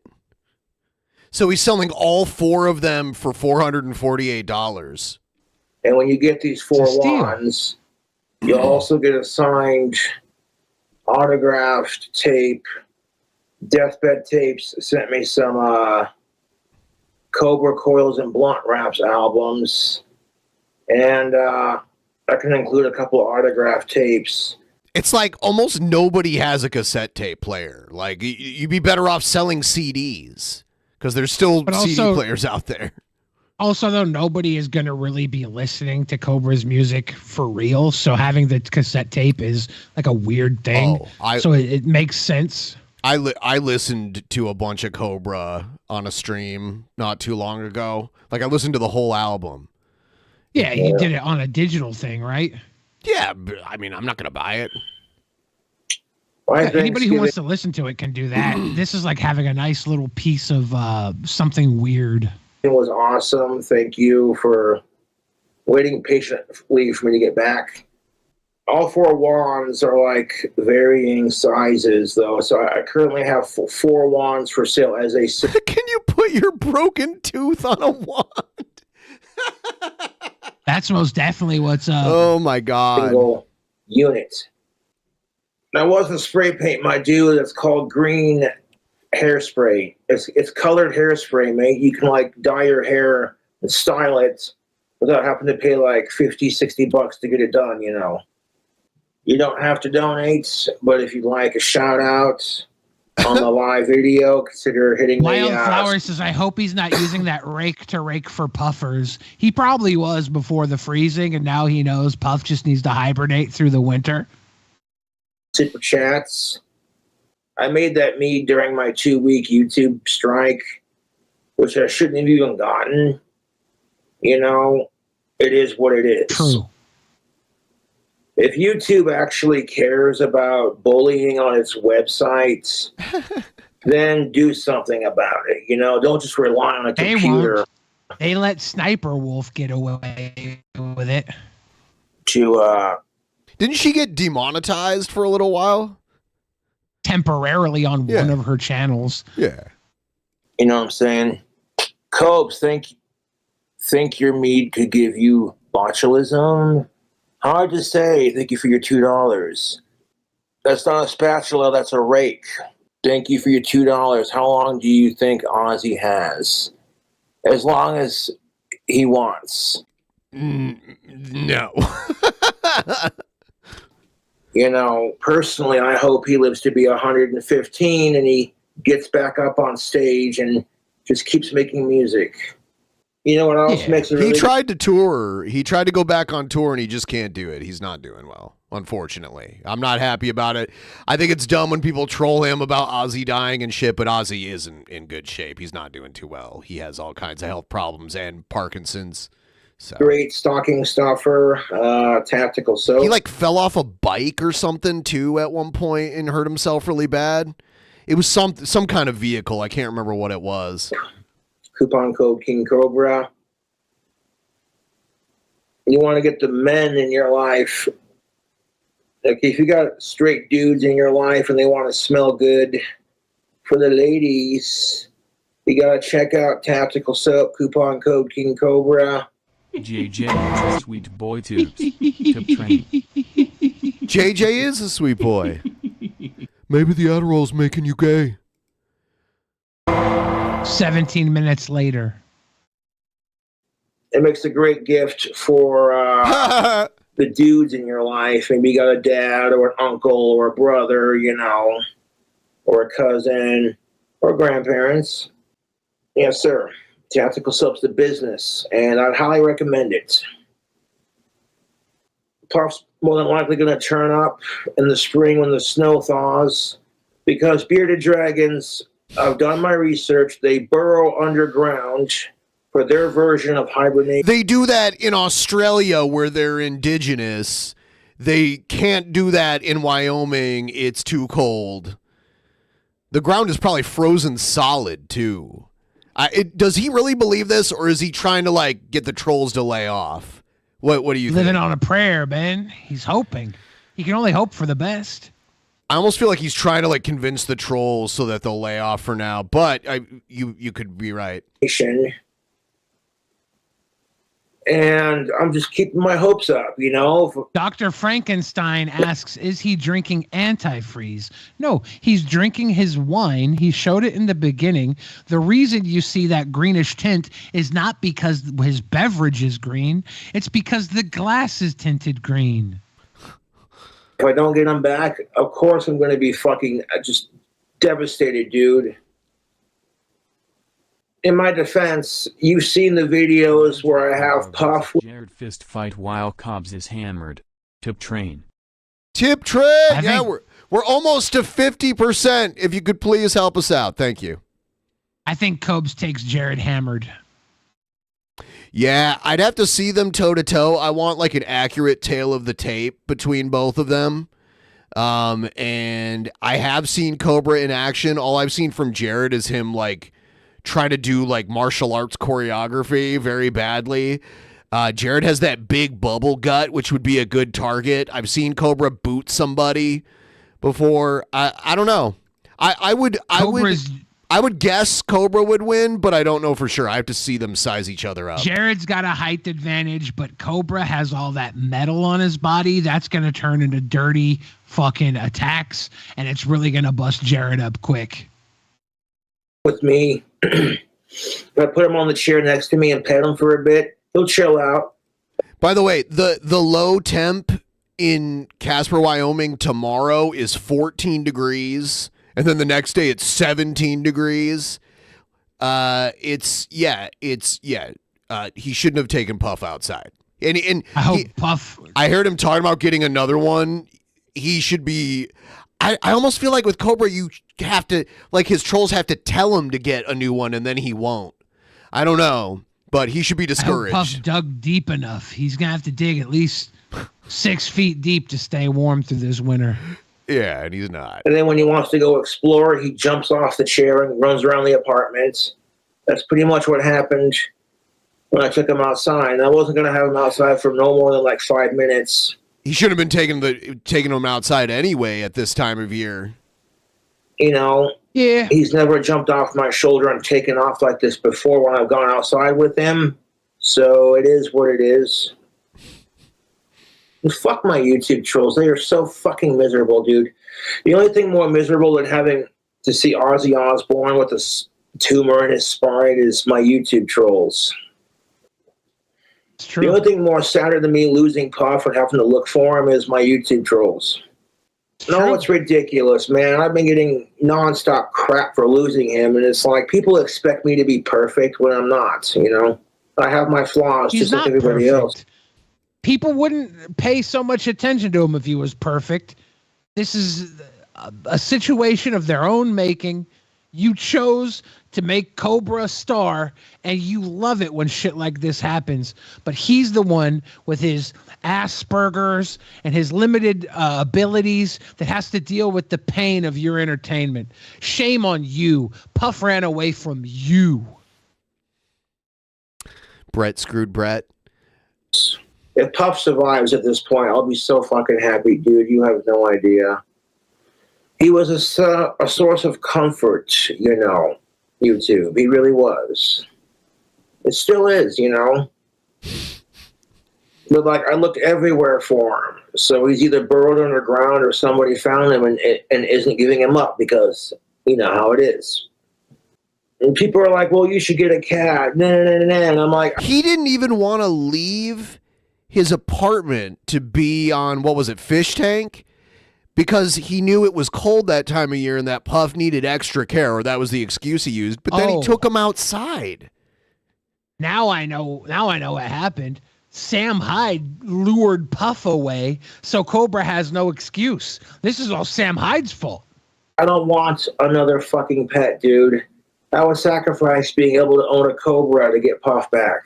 No. You don't even fucking know. Don't get another pet. Dude. But yeah, I'm super bummed out about Puff running away, but that's what pets do, dude. And people are sitting there giving me crap about it. I'm like, what do you want me to do? Puff is an ornery, stubborn, male bearded dragon. I'm currently in Operation Starvation of the Trolls, which basically means if my trolls text me, pretty much 95 to 98% of their text messages get blocked, deleted, and ignored. Why not all of them?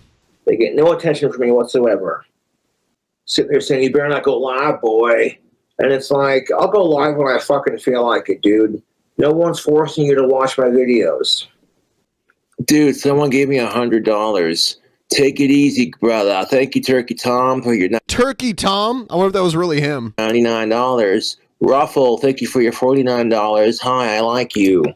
Turkey Appreciate Tom probably that. making a Cobra video right now. God damn. See, this kind of shit. That comment is going to get you banned from my channel. You can take your $1.99 and shove it up your arse. If you're going to talk shit on Ozzy Osbourne... See, when he gets mad, he starts speaking with a British accent. Because he's British. There's an NBA player named Josh Giddey who's accused of being a pedophile. When the anchor on ESPN was talking about it, she said Giddios have come out of Josh Giddey. Giddios? You're going to get blocked from my channel. I'm not going to give you any more. I'm not worried about my teeth right now, dude. Is I want he to a find giddy diddler? See, if you're going to be stupid in the chat, I'm just going to ignore you. Don't even get any attention. Troll comments will get deleted. My first strike isn't getting lifted till like February. It is what it is. One of my fans sent me a Topo-Matic cigarette maker where you like crank it and it spits tobacco into the tube. Yeah, I really appreciate. Well, it's way cheaper than buying packs of cigarettes. That. I've always wanted one of those. You stick your tobacco or whatever you're smoking in there. You put the tube right there, and you just zoop, zoop, and it spits it out. Cobra should start making and selling his own brand of cigarettes too. The way I look at it, what the fuck isn't Mix unhealthy like for fucking you weird shit in with the tobacco. these days? I mean, cell phones Doritos and tobacco, baby. can cause cancer, but and people are addicted to their cell phones. But then they'll look at you like you're a piece of shit because you smoke cigarettes. Not the biggest fan of the holidays, but we're just going to get through this without any bullshit. There are people who are addicted to their cell phones, and they would look at Cobra and call him a piece of shit for smoking cigarettes. Last year was ridiculous. So this year is going to be different. I'm not going to be an obnoxious drunk asshole like I was last year because fuck that. I still feel bad about that, to be honest. There are definitely negative aspects to cell phone addiction, but I don't think they're as unhealthy as smoking. Time for the holidays to be over. I think if you're addicted to your cell phone and you use it to troll King Cobra, that's most definitely worse than smoking. As soon as they're over, the weather's going to warm up and I'll have a better chance of finding Puff. You know what? I want to pour another glass of this wine. And speaking of alcohol, that I just spilled all over the carpets. Nice. Oh, that's real nice. I'm glad to see his scalp turned back to its original color. Some for the homies. Because it was green for a while. It happens. At what point is your floor so dirty that spilling other stuff on it actually cleans it? Yeah, that just happened. I went to go pick it up and the lid came off and then it spilled all over the carpet. Man, that womps. Well, to grab a towel and wipe that up. What do? That's life. I wonder when someone needs to order him some towels off Amazon. I wonder if when he jerks off, he just like comes onto his carpet in front of that chair. Yeah, I'm sure he does. And you know what? I'm not going to freak out about it. There's just no point. He's you can probably always got make more. stalactites underneath the fucking dresser in front of him. You know, just grab a fucking towel and get over it. Son of a bitch. That's just life in a goddamn nutshell anymore. You know, life just loves to punch you in the bollocks and there's not a damn thing you can do about it. The bollocks. Except put the towels down on the carpet and just kind of stomp on it and soak it up. You know, and I get tired of losing my damn temper all the time over stupid shit, so it's just like, what's the point anymore, you know? I hear that, brother. Oh, it's all over my guitar pedal. Son of a bitch. Great. Just fantastic. I really like that fucking pedal, too. You know, Jeff's friend Matt, when he met Cobra, gave Cobra an interface to record his guitar for his albums, but he just never used it, which is sad because the guitar sounds like shit. Did he set it up for him? I think he plugged it in for him. I don't know. I don't know all the ins and outs of it. I think he can use I think he already uses Rock Band because he has a Mac. So he should be able to, you should be able to literally just plug it in and then in Rock Band set your input to whatever it is. And then you can record it and you plug into it. But he still records his guitar through the internal computer microphone and it sounds terrible. It would sound better at least if he did that. That was a whole jar of homemade wine practically just spilt on the carpet. That's fantastic. Damn, all that work.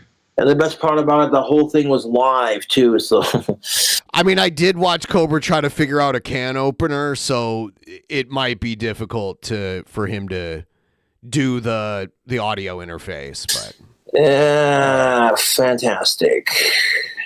There's a crack in the lid, and when I tried to pick it up, the lid just popped off. That's how it came. The two lids that came with it, both lids had a crack in it.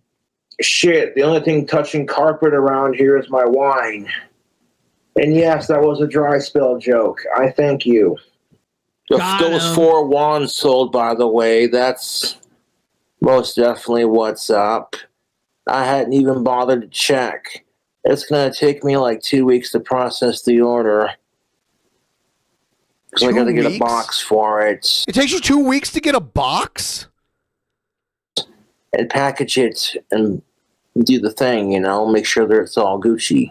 They have boxes at the post office that you can buy. And then I'm going, no, you don't want to do that. That comment was so dumb, I'm going to have to block you. You don't do that. You don't drink epoxy. That's fucking stupid. See, Cobra's smart. Look what someone bought. It was so funny watching him try the can opener and all the different ways he tried to attach the can opener to the can, but never once the correct way. It was great. I was proud of him when he got that can open. He did it in a way that was kind of dangerous. Legit YouTube. Look at those wands. This is what I mean by the marble handled one. Yeah, that's cool. That's cool. I'll tell you what. That's his. If he would just stop. Now he doesn't have to worry about. Sadly, he doesn't have to worry about taking care of Puff. He should not get another pet. He should stop making this shit mead. He should make more wands and sell those, and then buy cheap wine, like Billy said, and he can get more DoorDash or whatever. He's been selling. He sold into the fish tank. He just sold over $400 worth of wands that quickly. I guarantee you it doesn't take him more than a couple hours to make these. He has to wait for the magic. I'm excited for the holidays to be over, but we're going to push through this and not be a Scrooge to people who actually enjoy it. And all the assholes who make fun of me, like that one prick who literally created an Etsy page just so they could sell t-shirts. Alcoholic regarded wands. You talking about Josh Giddey? No, well, it's alcoholic regard wands. Or toy wands. Alcoholic regard toy wands. Calling it, what was it? Alcoholic toy retard wands or whatever. That just shows you my trolls are fucking jealous because I get to make money making my wands. I still can't believe I spilt all that wine. Man, I spent like weeks making it. That really fucking blows, dude. I'm trying to like work on my temper more than anything. Like, I see what I look like when I flip out on camera. People have, it's the internet. What do you do? But like when I've had my autistic freakouts on the internet, people have saved it and go, Cobra's worst meltdown. I'm like, oh, that's what I look like when I lose my shit. Yikes. I'll smoke you! Even his teeth are gone. Get that introspection. One of my teeth chipped off, and I don't know. It's just me not brushing them, and I accept full responsibility for that. It is what it is. Am I going to change? Probably not. Honesty. Drink some of that green poo, King. Okay, for the record, the glass is green, my friends, but the liquid itself is like white. It's more of a yellowish. If I gotta get dentures, I don't give a shit. Those glasses are very popular. They're very common tumblers. They will turn your beverage, whatever color the tumbler is. I was drinking out of one Thanksgiving evening. People thought I was drinking some sort of alcohol because the bottom base was a yellowish hue. It's a cute little way to get drunk. But you can get botulism and shit from it, so you got to be super careful with it. Thankfully, I haven't gotten sick. I've looked up the symptoms to botulism, and I've never once gotten sick making my homemade hooch. So I'm not worried about it. I'm glad he's looking it up, though. If you're going to donate to talk shit, then you're going to get deleted from my channel. I'm just going to take your money and run with it. People are like, hey, Cobra, how come we don't have I have an idea, though, Cobes. How about you ignore it to get paid? On StreamYards anymore. Because it doesn't matter. People are still going to fucking do it. Because people are fucking obsessed with me, dude. Cobes going to have a good Christmas. So you got your jar. Emo Howling Wolf. You put in your caramel candies. Then you add about like 2 cups of sugar, and then like, you know, you've seen the videos on my YouTube. Where Everybody like, who's saying that looks like horse cum in that jar. Yes. Yes. Like a little thing of honey, and pour the whole thing in there with the sugar. With these, I just rinse them out with hot water after every batch. Puff took off and buried himself underground. He may not come out until fucking springtime when the snow thaws. And I'm just gonna have to keep my hopes up and keep looking for him. That's all you can do. You know.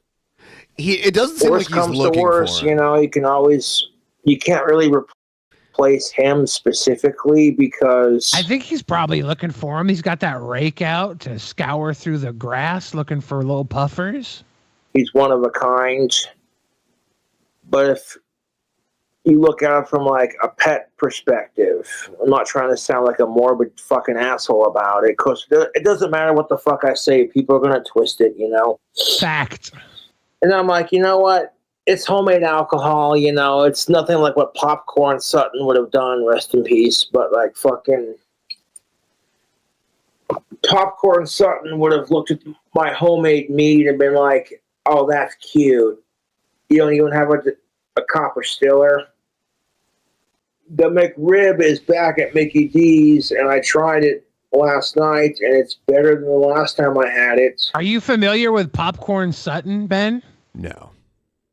This character is an Appalachian moonshiner and bootlegger born in Maggie Valley, North Carolina, and he looks like somebody who we would love. Shout out to Popcorn Sutton. Yeah, if anyone's familiar with Popcorn Sutton, find some cool videos and post them in the Discord, and I'll check them out. And if I get enough money, I might food hack it for a YouTube video. I got a super sub, and it came with 6 packets of sauce. You know he put all them packets on that sub. Mayonnaise, 3 packets. Heinz mustard. Yellow mustard, 3 packets. And I put all the packets on there and I cut it up into serving slices. You know what's up, tubes? I plug my party subs hard on my channel. Party subs if you go are to the grocery sweet. store to get a party. I had a Party subs are white trash sushi. Yeah, I had myself not a party sub, but I made myself a nice sub. You know. Not a big ass party sub, but like an Italian sub. Botulism toxin is Botox. Maybe if he gets it, Cobes will finally look his age. Y'all see? Y'all see? Y'all see? Everyone liked Y'all the see? stream. And by the way, if you want to help us get to 50% of our goal, that would be amazing. Just help us out, you know. For those of you that don't do math, it's $54.90 away. Party subs are so Toledo? Come on, man. No. Chili dogs and square pizza and kielbasa and pierogies are so Toledo, not party subs. You don't know what you're talking about. Square pizza in New York City was so good. That's Sicilian style. So good. Yeah. That's a little different than what I'm talking about, but yes, that is good too. Like Sicilian style square pizza. There's a place called Jet's Pizza that I wish we had here that but we don't, but they make a really good pizza like that, like a Sicilian style square pizza. A good pie in New York City that everybody should go and try is artichoke basils. Very good pie. Very good. Yeah. Sub. It's a great deal. That's a great deal. I like seeing Cobra eat a nice regular fucking Subway's sandwich. Every delicious time I to see a him eat regular point. food, I feel like that's a benefit to me. Ever since that Jared Fogler bullshit, I just get a bad taste in my mouth when I eat there. They make good. I get a bad taste in my mouth when I eat there because their food sucks. Here's the pizza I'm talking about. It's a chain, but they have them in New York too. It's pretty amazing. It looks like something you would get at Little Caesars here. No, Little Caesars has a pizza that's kind of like that, but it's not. I mean, Yeah. Little Caesars is subpar. Subs and just like their shit is like it's thicker than the Little Caesars one, but I know which they had it as like a gimmicky pizza for a little while. I don't know if they still have that. I tried to order one of those and it tasted like so. shitty circumstances kind of thing. But the Bigfoot was Pizza Hut. Bigfoot was thinner.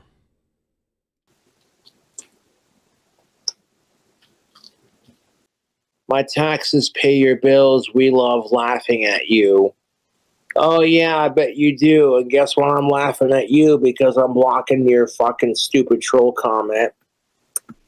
And you know what? You can talk all the shit you want, but at least I don't just...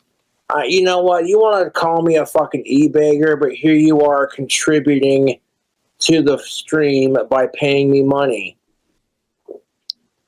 Ashleya, thank you for your support from Chris. Ever have Emo's Yeah, $10 holler. St. Louis pizza and made with goat's cheese. Also, it's a chain. I've never had Emo's pizza. No. That One Bite pizza review guy went to Toledo and he reviewed quite a few places there. And I've been to most of them, but the one that he gave the highest rating to was like After My Time. But he gave it like a crazy high rating, like in the 8s. And he usually won't give one that high of a rating. And the place had one of those places where they try to like recreate the New York City water, because a lot of people say it's the water in New York that makes the pizza good. So they had like a New York City water filter in their place when he went in there. I've tried to capitalize on his One Bite pizza reviews by doing One Bite pussy reviews, but I can never get the consent form signed correctly. Yeah, I've seen that. You know, I'm proud of myself for not freaking out on camera and just swallowing my anger and depression and my temper and just being like, it's like sucking in a fucking fat drag of cigarette tobacco. It's like, Cobes, how much should I save for retirement?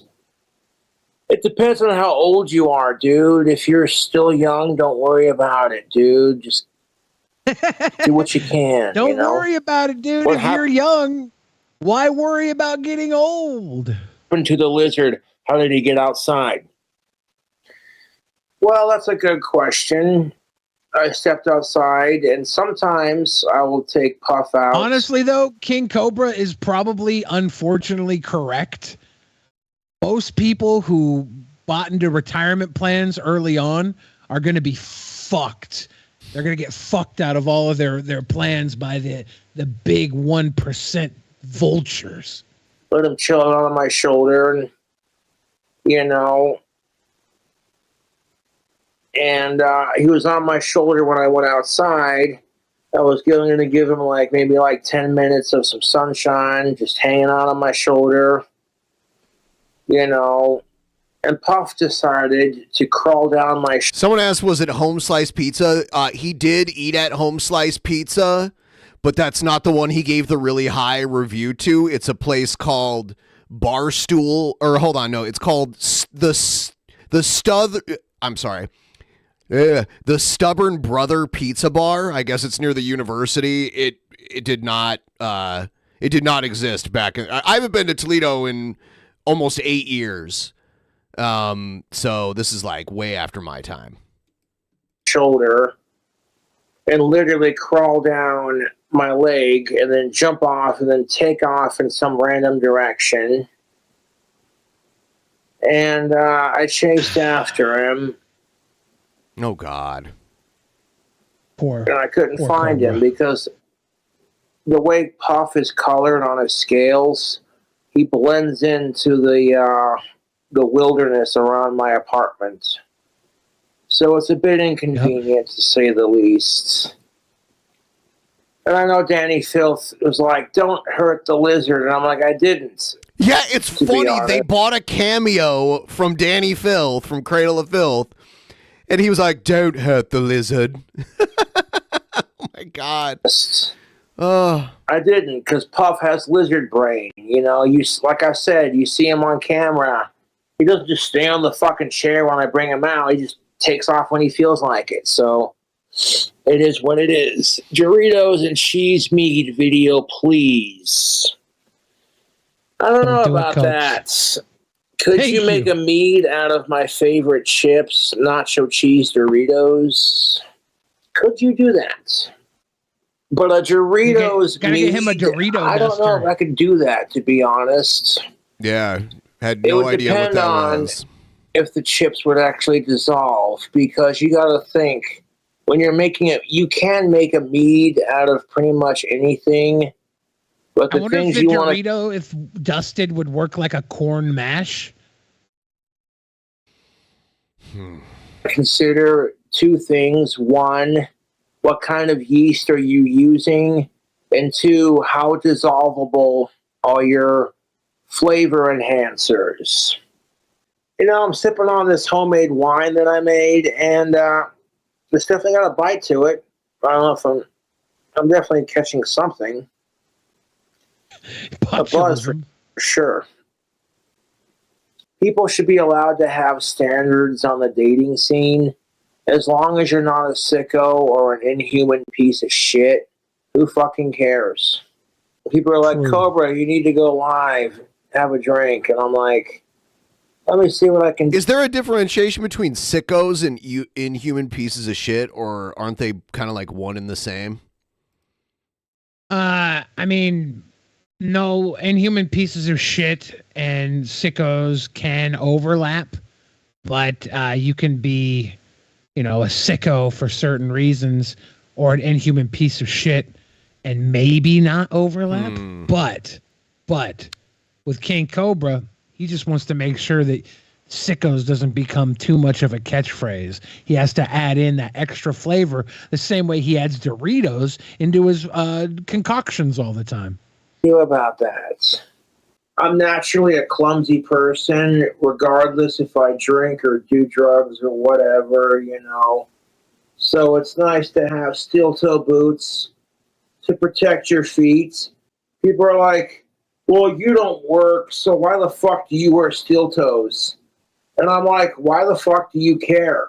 I love my black suede steel toe boots. Show us your toothies, baby. Just you want to see how disgusting my teeth are?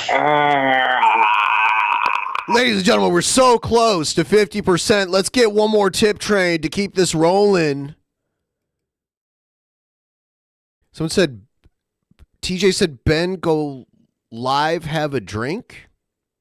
I'm already live, though, and I know I'm not going to have a drink. No, thank you. No drinks for me today. Yeah, stop responding to TJ. Him and Zap Rosedow are colluding against us. Oh, I forgot about that. I'm sorry.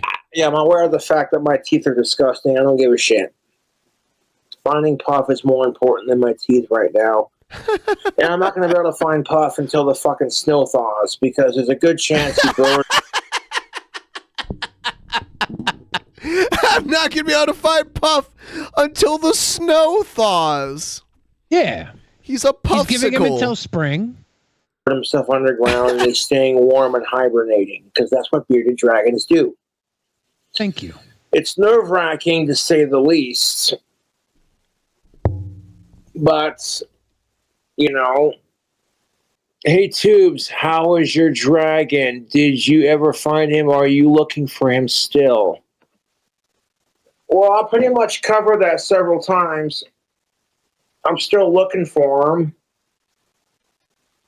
It's like trying to find a needle in a goddamn haystack, and fucking, you know, he has that lizard brain. Like why any look animal. for a needle in a haystack when you can find one easily in a heroin junkie? Well, he sees a chance to escape and have freedom, you know? He probably ran away because he was cold and he was trying to get back to the warmth, but he didn't know where to go, more than likely. He may turn up one of these days. He probably saw us talking about Mama JF going missing, and he was like, I'll find her. You never know. We get an extra warm winter's day, and he may turn up. And if he does, I'll just stick him back in his tank where he belongs, and, I'll keep you posted. Thank you. I'm sure watching me spill all this fucking wine on the carpet was super entertaining. And I'm sure certain people are going to hear about that. And it's like, you know what? Nobody fucking cares. Leave Cobra alone. Accidents happen.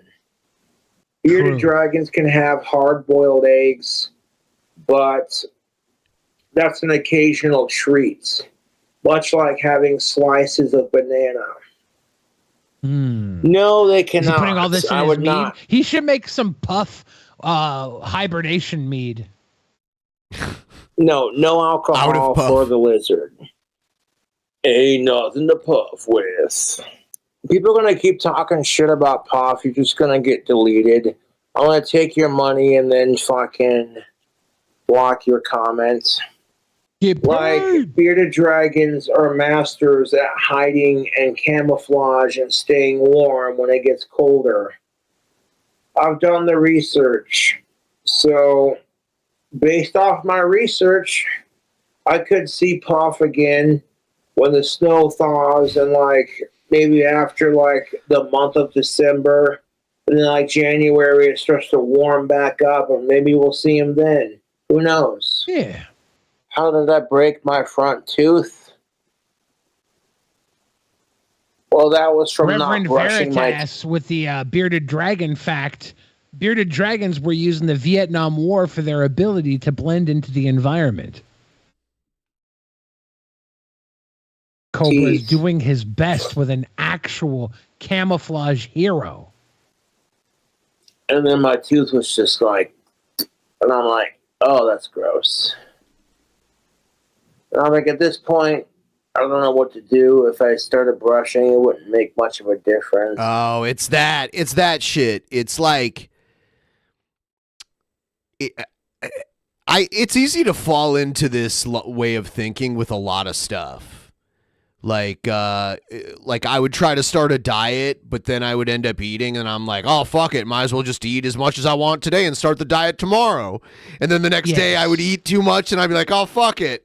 Might as well eat some more. I already fucked up my diet today. I'll just start the diet next week. Homeboy Ian is going to be pissed when he gets out of jail and finds out Cobra lost his lizard. Well, maybe Puff ran to jail and snuck in, and he's sitting with homeboy Ian right now. We don't know where Puff went. So I'll just see where it takes me. If I got to get implants, I don't give a shit. Yeah, Travis B says you can't afford implants. There might be a billionaire out there that wants to see Cobra with tits. You look great, Cobes. Keep it up. Excuse me. Thank you, Steve, for your donation. Fuck. Homeboy Ian did want Puff back when he got out of jail. There's I did a search for dental implants, and I found a clinic. Or actually, no. This is some clinic posted this, Rockville Dental Arts, and they say a full mouth of dental implants can range from $20,000 to $90,000. Once I figure out the Puff situation, I will Top of the line teeth for King Cobra. I wonder if they give you a warranty on it so that it's you can always come, if one of them busts off or something, they'll just pop a new one in for you. The actual tooth part of it, because they anchor them into your bones, which is crazy to think about. I don't think they're in the business of popping off. I imagine if they did, they would fix it. Yeah, when Boogie got his teeth, at first they were too big and too white, so we got smaller ones that were a little bit less bright-ass white. It's funny how you can take them back and can you change them a little bit? That is crazy. I can't imagine what it would be like to chew without your real teeth, because your real teeth have a little bit of feeling to them. But it'd be so weird to You don't think there would be any feeling based off of the pressure against the teeth? I didn't say there wouldn't be any feeling, but there's definitely more feeling because there's nerves and stuff within your actual tooth.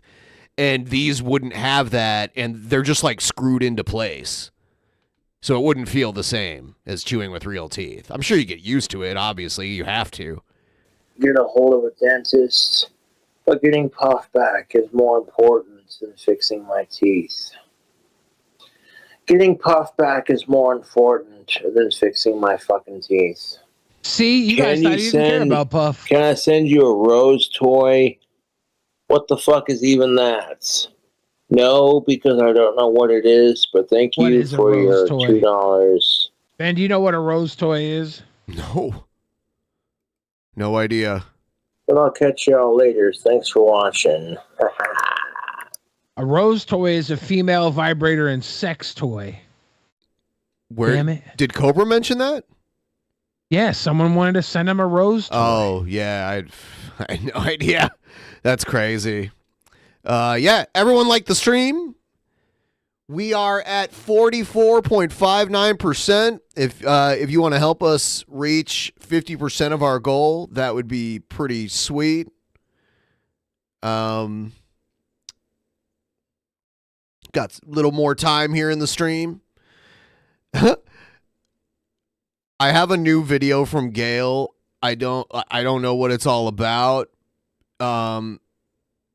Actually, you know what? Let's watch the Lady Ballers trailer before we do that, because that's pretty quick. Have you heard of this movie? No. I think it's like a Daily Wire.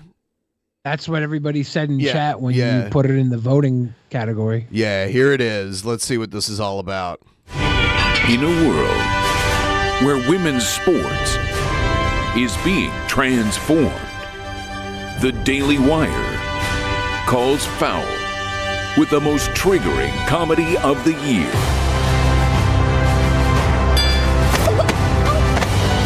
Choke slam from hell!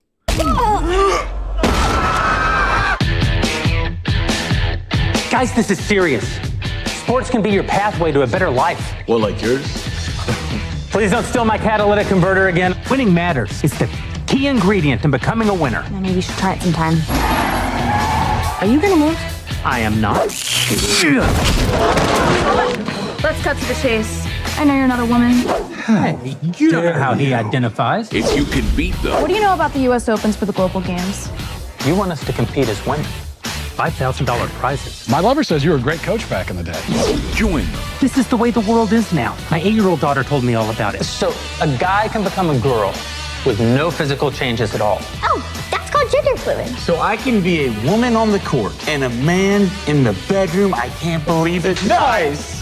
You mean when you're sleeping? Yes. Coach? Alex, We could play basketball. We'd have to get the whole Hey, team I'm together. glad that we're not making sexual comments in front of children. That's what the trans people do. Exactly. They're We're in. I'm in. I'm in. To play. Lady Balders. Man up. Like a girl. That's right. I'm with her. I think this is actually the story of the Harlem Globetrotters. I think this is how they got started. This looks like such a good movie, and I know they're not going to make a good movie. They have everything here to make such a fantastic film, and it's going to be schlocky. Are you saying the premise? Trash. Are you saying the premise is good? Yes, this would be so funny if Trey Parker and Matt Stone made this. It'd be fucking hilarious. If this was the sequel to Basketballs, this would be the funniest shit in the world. But it's not. It's going to be trash. Believe in my truth. This is my truth. From heroes Day one of being a girl athlete. I love being a girl. to sheroes. We could dominate every woman's sport.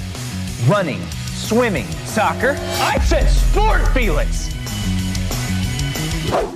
It's ladies basketball, boys. Nobody watches. Like, nobody is going to enjoy this unless they have transphobia. And that sucks. You should be able to indulge in transphobia without being transphobic. Excuse me. Ted Cruz is in this. Are these seats open? Of course. Never mind. Getting dunks.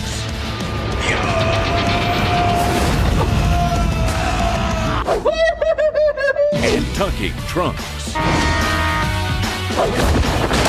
No, she didn't.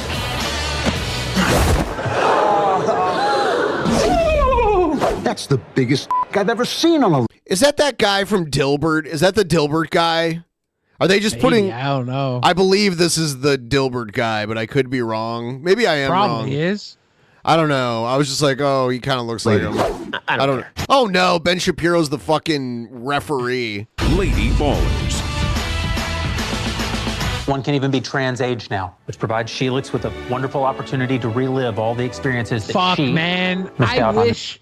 I wish this was going to be a good movie. It's got all the makings of being good, made by terrible creatives. It's cool. Streaming exclusively on Daily Wire Plus December 1st. Not even getting a theatrical release. Of course, yeah. If they would have just let Joe and I write this, it would have been the best movie of all time. And we would have done it so they would love it. Trust me. Joe and I are sick. We're absolutely sick. Joe and I are more right-wing than these right-wing people are when we want to be. Have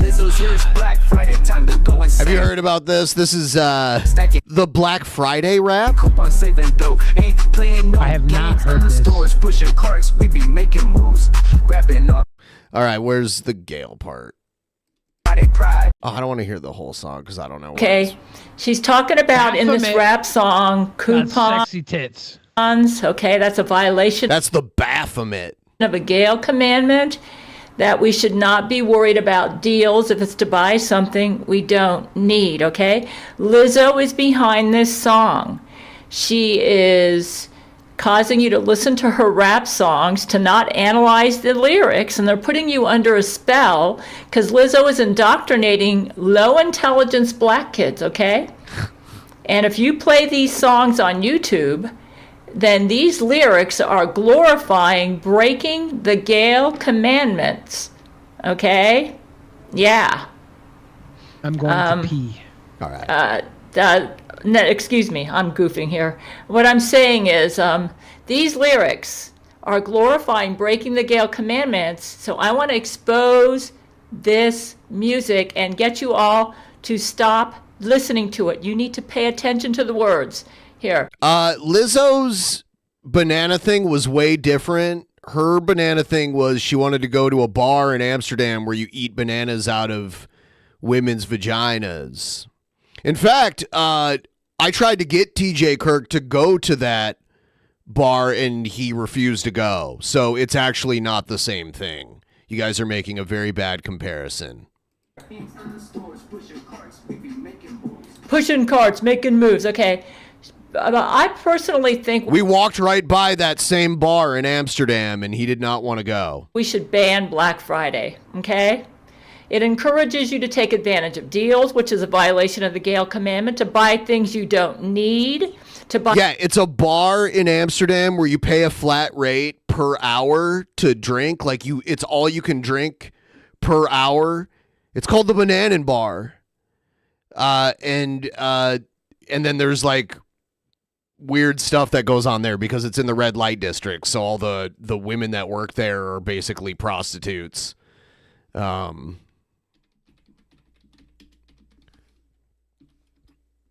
a pretty weird place, you know. Banana Bar. You can look it up, Banana Bar.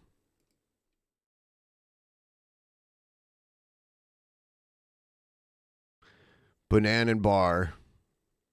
Here's actually here's a picture of the outside. I had to be careful looking it up because I don't know what it's gonna show because there's some crazy stuff going on there. So I'm like, oh, what's it? But yeah, this is Banana Bar. It's funny now if you search Banana Bar on Google, you get pictures of Lizzo, which is so weird.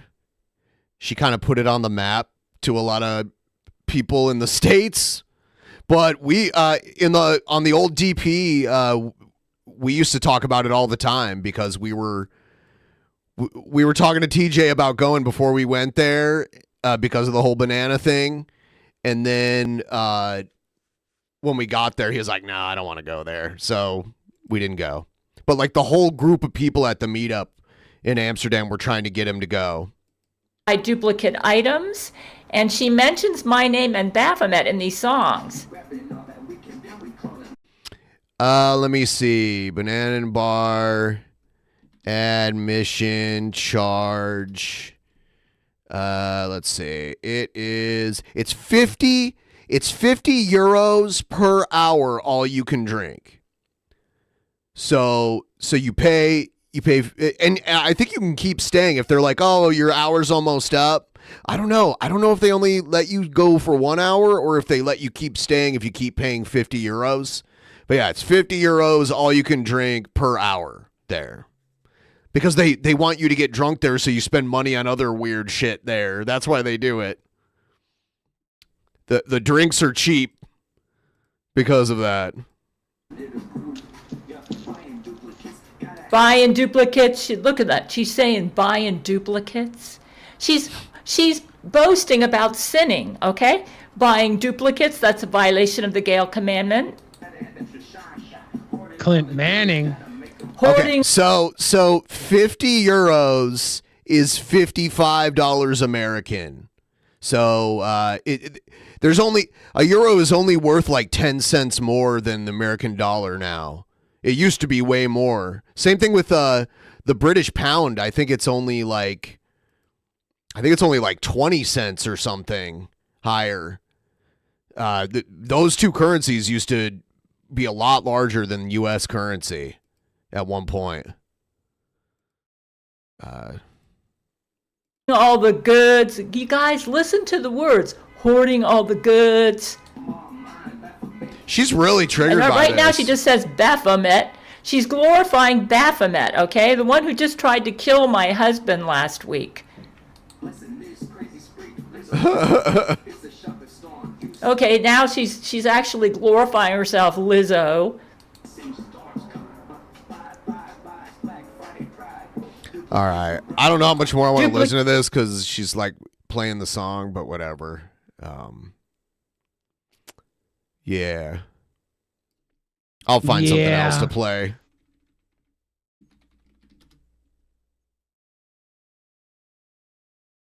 Let's do...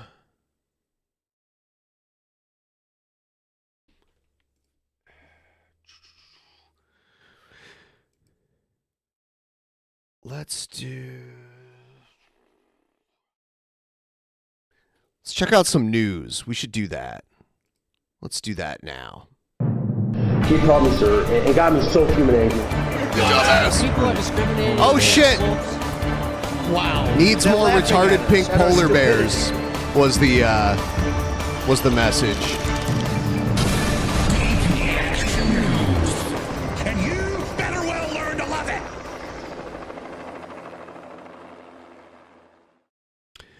There's this really bad interview that Tucker Carlson gave. He conducted an interview with Hunter Biden's former business partner. The case was that Shokin, there was all this pressure to fire Shokin from this, the larger community, and then he was fired, and then somehow Burisma was let off the hook. I mean, that's what the story was. And Joe Biden, of course, was the driving force behind his firing. Yeah, he was involved in that. There's obviously video. Involved? I mean, Biden bragged at Council on Foreign Relations, they had $1 billion coming from IMF, and I said, if you don't fire this man, you're not getting the $1 billion. Right. But it's I think on this one, it certainly wasn't made clear to us at the board level, that there was that was a favor to be done. The narrative, I don't know the narrative, and I don't want to. It wasn't even made clear to the board level that was a favor to be done. I don't want to lead anyone down that kind of path that's what happened, because I don't know the narrative. But Joe Biden knew that his son was on the board. This guy does look like RoboCop. That is, yeah, he does. This company that was being hassled by the prosecutor. That's crazy. He was calling for. Right. I expect him to have all the like metal shit around his face. You know what I mean? Not yet. Is he going to save Sting? Is he going to tear the door off the cage? Yeah. He has to be brutally, and this nearly murdered first. took place 3 years after he sent you a letter saying, thanks for all the work you're doing with Hunter. So, like, clearly he would know this would benefit the family. Right. I don't want to get it, but the narrative was that Shokin was already taken care of. That was the popular narrative. That's the only thing that he was already on his way out. Exactly. That was the narrative that was fed to the board. Okay, so you were told when Shokin got fired that, like, it had nothing to do with it. No, we were told that was bad and we don't want a new prosecutor. Shokin was taken care of. So it's very, I mean, this is not like, checkers. This is multiple dimensions here. So popular. This is like Connect 4. Yeah, no, exactly. It's like, no, this is like fully painted Warhammer, dude. 40K, dude. No, I think in this particular. It's like Battle Masters. Case, it's pretty high stakes and pretty sophisticated. So the narrative that I was told was that. That's just, I've said it under oath and I'll say it again. That was the narrative. That was the narrative. Did you ever, were you aware, do you have knowledge that Hunter spoke to his dad about Burisma?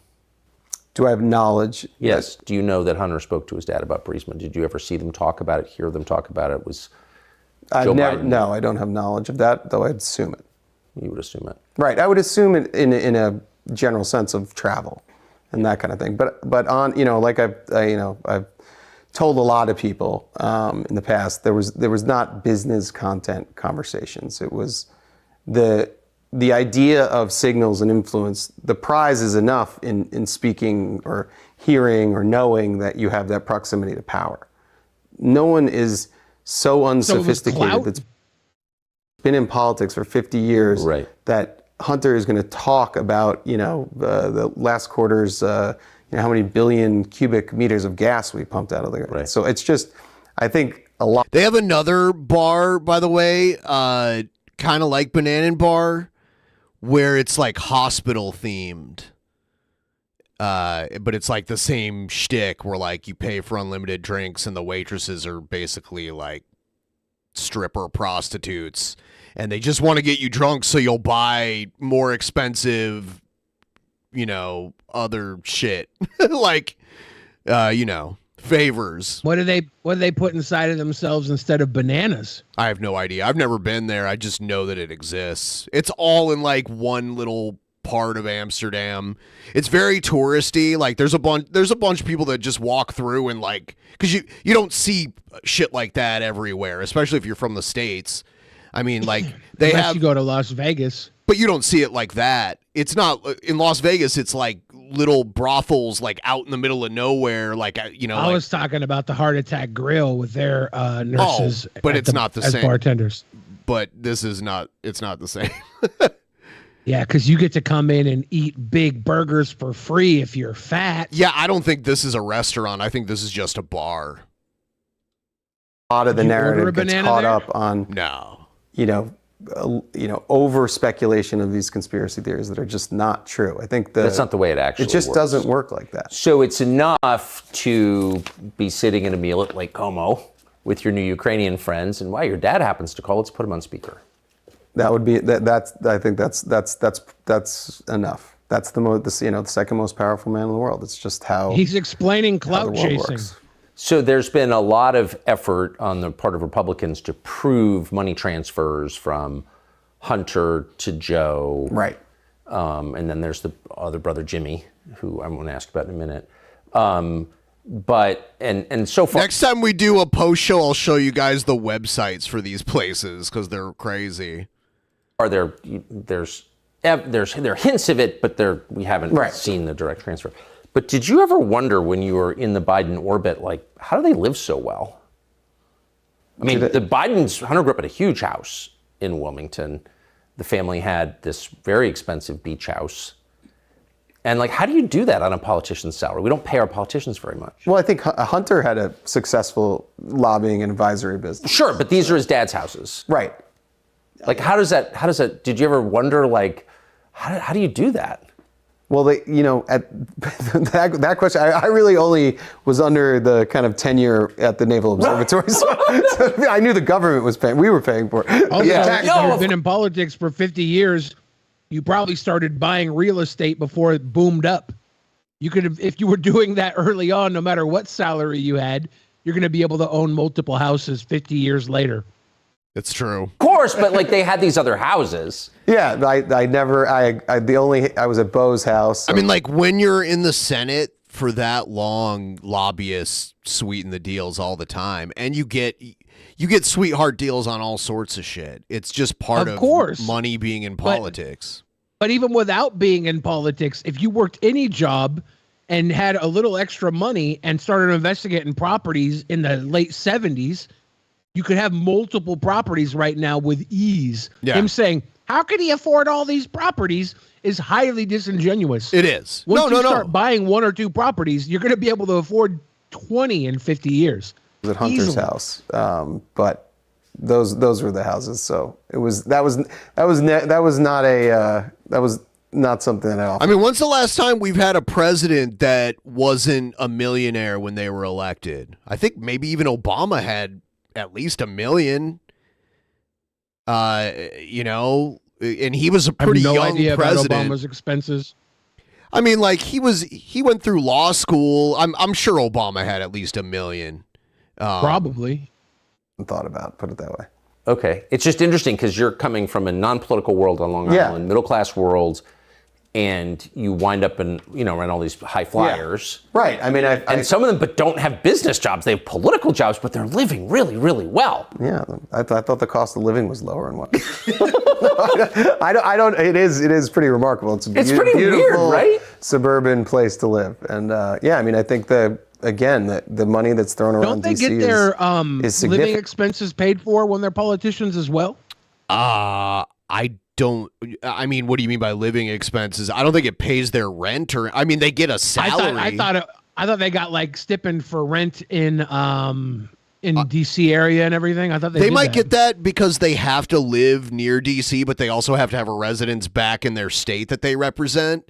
So they might get something for that. I know their health plan is insanely good, and they might retain that for years even after they leave office. I'd have to look that up. What a sweet gig. Oh God. Yeah. There's a reason why people fight so hard to keep these jobs, even if it's just a representative. You know, there's definitely a lot of benefits. Again, I mean, as far as lobbying contracts and legal contracts and all of the the bills that go out. And yeah, it's funny that your mailman has to be drug tested, but your senator or congressperson doesn't have to be, or the president. Like the low-level federal employees whose job it is to just put letters in boxes, you got to drug test them, but not the people passing all the laws and shit. Well, yeah, laws don't account towards the elites anyways. I mean, there's money flow. I mean, it certainly is. But it sticks to the people who live there. Like the money's supposed to go out to the whole continent. Right. Yeah, that's a bigger discussion. Doesn't interesting. So when Biden called for Shokin to be fired, right, very publicly, and then got it done, like, bam, right. What did you think? Again, the narrative. This has been. They've tried to beat this into my head a million times because it does work on paper as far as the logical steps. But we were told that Shokin had already been taken care. That he was under control, and that this is going to be a whole big problem for Burisma now. It's a huge problem because. I mean, I don't know. The guy was going to shut our business down, just got fired. Oh no! It's just what it was. It was kind of pounded into our heads. Obviously, as I look back in the rear view, it doesn't paper as well. But it looks like there was something. I'm asking you because you said at the outset. Mm-hmm. First of all, that you liked Hunter. Absolutely. Who was a very likable, I can attest personally, a very likable guy. His text messages were very likable. Absolutely. And I like how Tucker's like, oh yeah, he's a likable guy. You shit on him constantly. There's no way you like him at all. So it's more disingenuous bullshit. But that you thought it was, useful. He knows his way around Washington. His dad's vice president of the United States, all this stuff. It's all good. But that there was the Icarus problem, that like if you use those contexts too much, maybe it hurts you. Maybe you get burned by it. Did you feel that when Shokin got fired, like, ooh, maybe this is a little close to the sun here? No, on that one, I just was kind of listen. I was believing the narrative because we were in where I felt the Icarus was when he announced we were in Doha. As one is running around with some of the royal family at another conference, and part of the benefits of actually doing the Rosemont Seneca partnership, you're getting access in these meetings. Anyway, long story short, we're in Doha, and they release some picture on the website that Hunter had joined the board, and that was that was like the tipping point where Icarus had arrived a little too close to the sun. Yeah. And the rest, of my story has, been a slow downward. Yeah. The trajectory changed at that point. It was like this, exactly. That was the Icarus moment. When I saw that release and I saw, it was the middle of night. Burisma that had released that? Burisma released it, didn't tell us. Roger Wilco says, I lost a job for smoking weed, but half of the people were on meth and stealing. They just didn't fail the test because that stuff is out of your system in less than a day. Yep. Yeah, isn't how your dad got into crack because of that? Yeah, my dad had to go to rehab for weed, or else he was going to lose his job. And when he got out, he started smoking crack right at the fucking heart of the crack epidemic, late 80s, early 90s, and he became. We mortgaged our house multiple times, lost the house. We were victims in the war on drugs. And it was like the most Googled news story like in the world for 18 hours. And I was like, this is going to be a different because world. To a civilian, you're thinking, okay, huge, super lucrative Eastern European natural gas company. Incredible. Sort of semi-employed kind of lawyer lobbyist from DC, like what is he doing on their board? Like it just seemed right. Yeah. And that it really at the time I was I didn't have we didn't calculate the risk appropriately, and the rest is history. So whether or not Hunter convinced his dad to come out against Shokin, and there's debate. Right. It was very clear that the Burisma guys were hoping to leverage Hunter's relationship with the vice president, his father. Yes. At one point, he was using the fact that he was the son of a prominent politician to make money. What else is, Nobody in history has done that before, by the way. Nobody. That was a new thing that Hunter Biden discovered he could do. Yep. Hunter, to quote, call his dad? Yeah, I think referencing the email that you put earlier, there was constant pressure to send signals, to leverage all of his dad included, but the Biden brand, all of the DC insider and relationships to help Burisma survive. I think that's at the end of the day what we're talking about. I mean, that was the idea. That's what he brought. It was that ability to help on the geopolitical stage, keep them out of trouble, keep them out of investigations, unfreeze assets, unsuccessfully, unfreeze visas, and the first challenge, which was there was a 23 million pound account that was that's heavy, released to Burisma because of alleged non-cooperation by the prosecutor. I don't know if it's Shokin or the guy before that, but that was successful. And I think, did Hunter help with that? The perception of him being on the board probably provided a halo that helped with that, but no active. There was no active. But they were not consulting him on pipeline construction or wellhead design. No.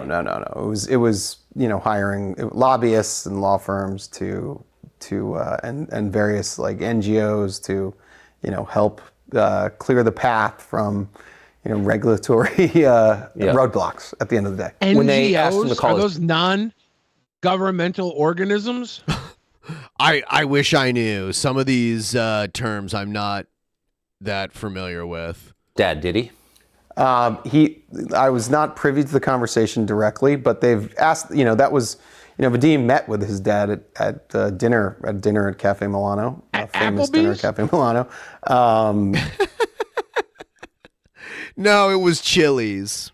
Come on, they have more class than that. He said Vadim met with his dad at a high class place. Sounds like Applebee's. I know Vadim had a lot of luck at Applebee's. Yeah. NGOs are just lobbyists. Is that true? I had no idea. I don't know. So, I did not listen to a particular call where they spoke, but I know that the request was made by Vadim a lot. What did Vadim say to the vice president at that dinner at Cafe Milano? Hey, sodomites! That's what he said. He spoke as creationist cat the whole time. At dinner was, politics. I think there was a World Food Program element, weather, nothing specific to Burisma. But the idea was by having that relationship and by saying, I met with the vice president in Washington, that gives him SWAT. Yeah, I think at the end of that's the, the prize or the, being able to have, whether it's on, speakerphone or in person, to have, that person in direct contact, whether you're talking about, weather or, politics or what have you, that's the important part. I don't think, there's no relevance in asking, the vice president about, the gas, revenues or anything It's like that. enough. It was never, it's enough. Gas. The prize is that contact and that access to power. Excuse me, Mr. Vice President, do you have the gas? I'd like to ask you about the gas. Tomorrow enlightening is Actual Mania Survivor Situation. Normally on the Go Home show for an Actual Mania, we get a whole bunch of promos. I've only gotten one, and it's from Danger Dude, the guy who sent some of his videos. The little boy? Yeah, but here's like a more current one of him. This is like he recorded this as a promo. So let's hear what he has to say. Better not let your balls drop, boy. Ladies and gentlemen of the Drunken Peasants universe, I know what you want. You want drama. You want action. Well, guess what? At Actual Mania, 50 times 10 right there. Survivor Situation. You get to watch a man you don't know cut his own hair. Oh, whoa. And get drunk off eggnog. Whoa. To ensure that Egghead, the manifestation of Cringe himself, becomes commissioner of Actual Mania. So you should become a $10 a month Patreon and, be there for all the action. Danger Dude, out. There you go. Danger Dude. Coming to Survivor Situation, his first match. Who do you think has the stronger team overall, or do you not want to pick favorites right now? Or Egghead does, but it's very close. It's very, very close. So what's the very close? What's the tilting of the what's causing the imbalance? Everybody's talented. The real only imbalance was, I think Jeff made some questionable picks where Egghead knew the competitors better than Jeff did. I think Jeff let a couple of guys slip that he could have gotten from Egghead a little sooner. I think Rat Lord went criminally late. I think there was a lot to happen in that draft. Yeah, that put Egghead slightly ahead. Now, the commissioner videos are going to be part of the consideration too. So it'll be interesting to see, because sometimes Egghead gets the support of the Actual Mania fans, and sometimes they turn on him. I would say he's probably I think he's won and lost the most titles of any Actual Mania competitor. Right? And now he's going for the commissioner job because he lost his titles recently, like a couple months ago. He's the longest competing live competitor in Actual Mania. He is. Absolutely. He showed up in Actual Mania 2. Yep. And he was the first one of us to compete in Actual Mania. then we got the two champs. So on Jeff's team, we got Drake Dragsaw, who's the current Cringerweight champion. And then we got Epic Troll on Egged's team, who's the world heavyweight champion. And the winner, the winning team will decide which of these two gets to pick the stipulation for their title unification match next month. So there's stakes for everyone involved in this. And stakes? Yes. But only Chuck, because we're working with a low budget here. That's fair. Okay. But yeah. And we'll see who do. I mean, these guys just kind of like got random matches in the last event and won. So people are asking what the team names are. Obviously, it's Holiday Cookies versus the Eggnogs. Egghead says Big Diesel's on my team, not Jeff's. Maybe I mixed it up in this. I didn't think I did, but I can fix it. I can remake the video. Simple Country's on Team Jeff, right? And then Magicus? No idea. You'll have to check in with Egghead after this. Yeah. I guess I'll have to double check. So are these the ones that are mixed up? Yes. Okay. So are these two the ones I had mixed up? The mystery opponent and Big Diesel. Was that the mix-up here? Because I'll just flip them around. Okay. Yeah, so I made a mistake. I'm glad I reviewed this now with everybody, but all the other ones are right. Kool-Aids and Rat Lord. That's good.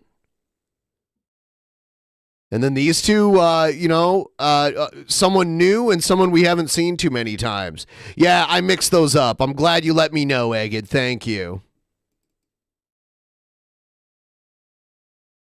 Survivor Situation. It's tomorrow night. It's going to be a little later than some of our more recent shows because we had life stuff going on. So it's going to be a little later. It'll be slightly later. Slightly. A little bit. Little bit. We didn't get to 50%. We only got a little bit left in this show tonight. So if someone wants to be the hero and help us get to 50%, and then that way, we're going into Thursday, full speed ahead, and maybe we'll get to 75 or maybe 80% on Thursday, and then Saturday will be a nice show where, we don't have to worry about the goal. Those are always great. Simple Country says, for this actual Mania, I did something I've wanted to do since I was 12 years old. Well, I hope that Pamela Anderson. I was literally going to say that. I was literally going to say that. We all know what happens when you're 12. But is he as old as us? Because that would have been like... No. Okay. That's why we both thought that. Yes. Because Baywatch was on when we were 12. Everybody who was 12 when Baywatch was on has a shared experience. I also liked Yasmin Bleeth. She was on there too. Basketball. And Nicole Eggert was on there too. Nicole Eggert. She was on Charles in Charge when she was younger. Was Jenny McCarthy? She wasn't. She was on Singled Out. She was on Singled Out. There was a few places to get hotties when in the early 90s. Yeah, I think Carmen Electra might have been on Baywatch at some point too. When they did Baywatch in Hawaii, Jason Momoa was on it when he was 19 years old. Little baby Jason. I didn't even know that, but I was watching some random channel on TV, and there was this Baywatch. I can't even remember what it was called, but Jason Momoa was on it. And he didn't have a beard or anything. It was really weird. Fire him. Pre-Stargate, I guess. Yeah, it's going to be great to see him as Lobo. It's he was fine as Aquaman, but he was born to play Lobo. I can't wait for it. Sorry, Arthur Curry. He was definitely born to. He looks like Lobo, with a little Hollywood makeup on him. He can be Lobo. He's a more like the Khal Drogo character or whatever his name was from Game of Thrones. Khal Drogo. Yeah, that is kind of a Lobo-ish kind of character in a way. So, because Lobo's just like intergalactic bounty hunter guy, crazy fucker with, I don't know. I'm looking forward to it. Very It'll much be so. good. Yes. Hell's Only naming off all of the fappable people on Baywatch, naming Yasmin Bleeth twice because she could get it twice as hard. I think she got into coke and her nose collapsed or something. I think she had a rough run. Yeah. Yes. Like King Cobra, I only wish the best for her. Yeah. So I guess we're not gonna get it, which is fine, you know. Nope. You guys failed us again. Thank you, Drunken Peasants. You never fans. fail us. It just sometimes takes longer than we want it to, and that's fine. I understand, everybody. It's cool. Have a good night, guys. Good night, everybody.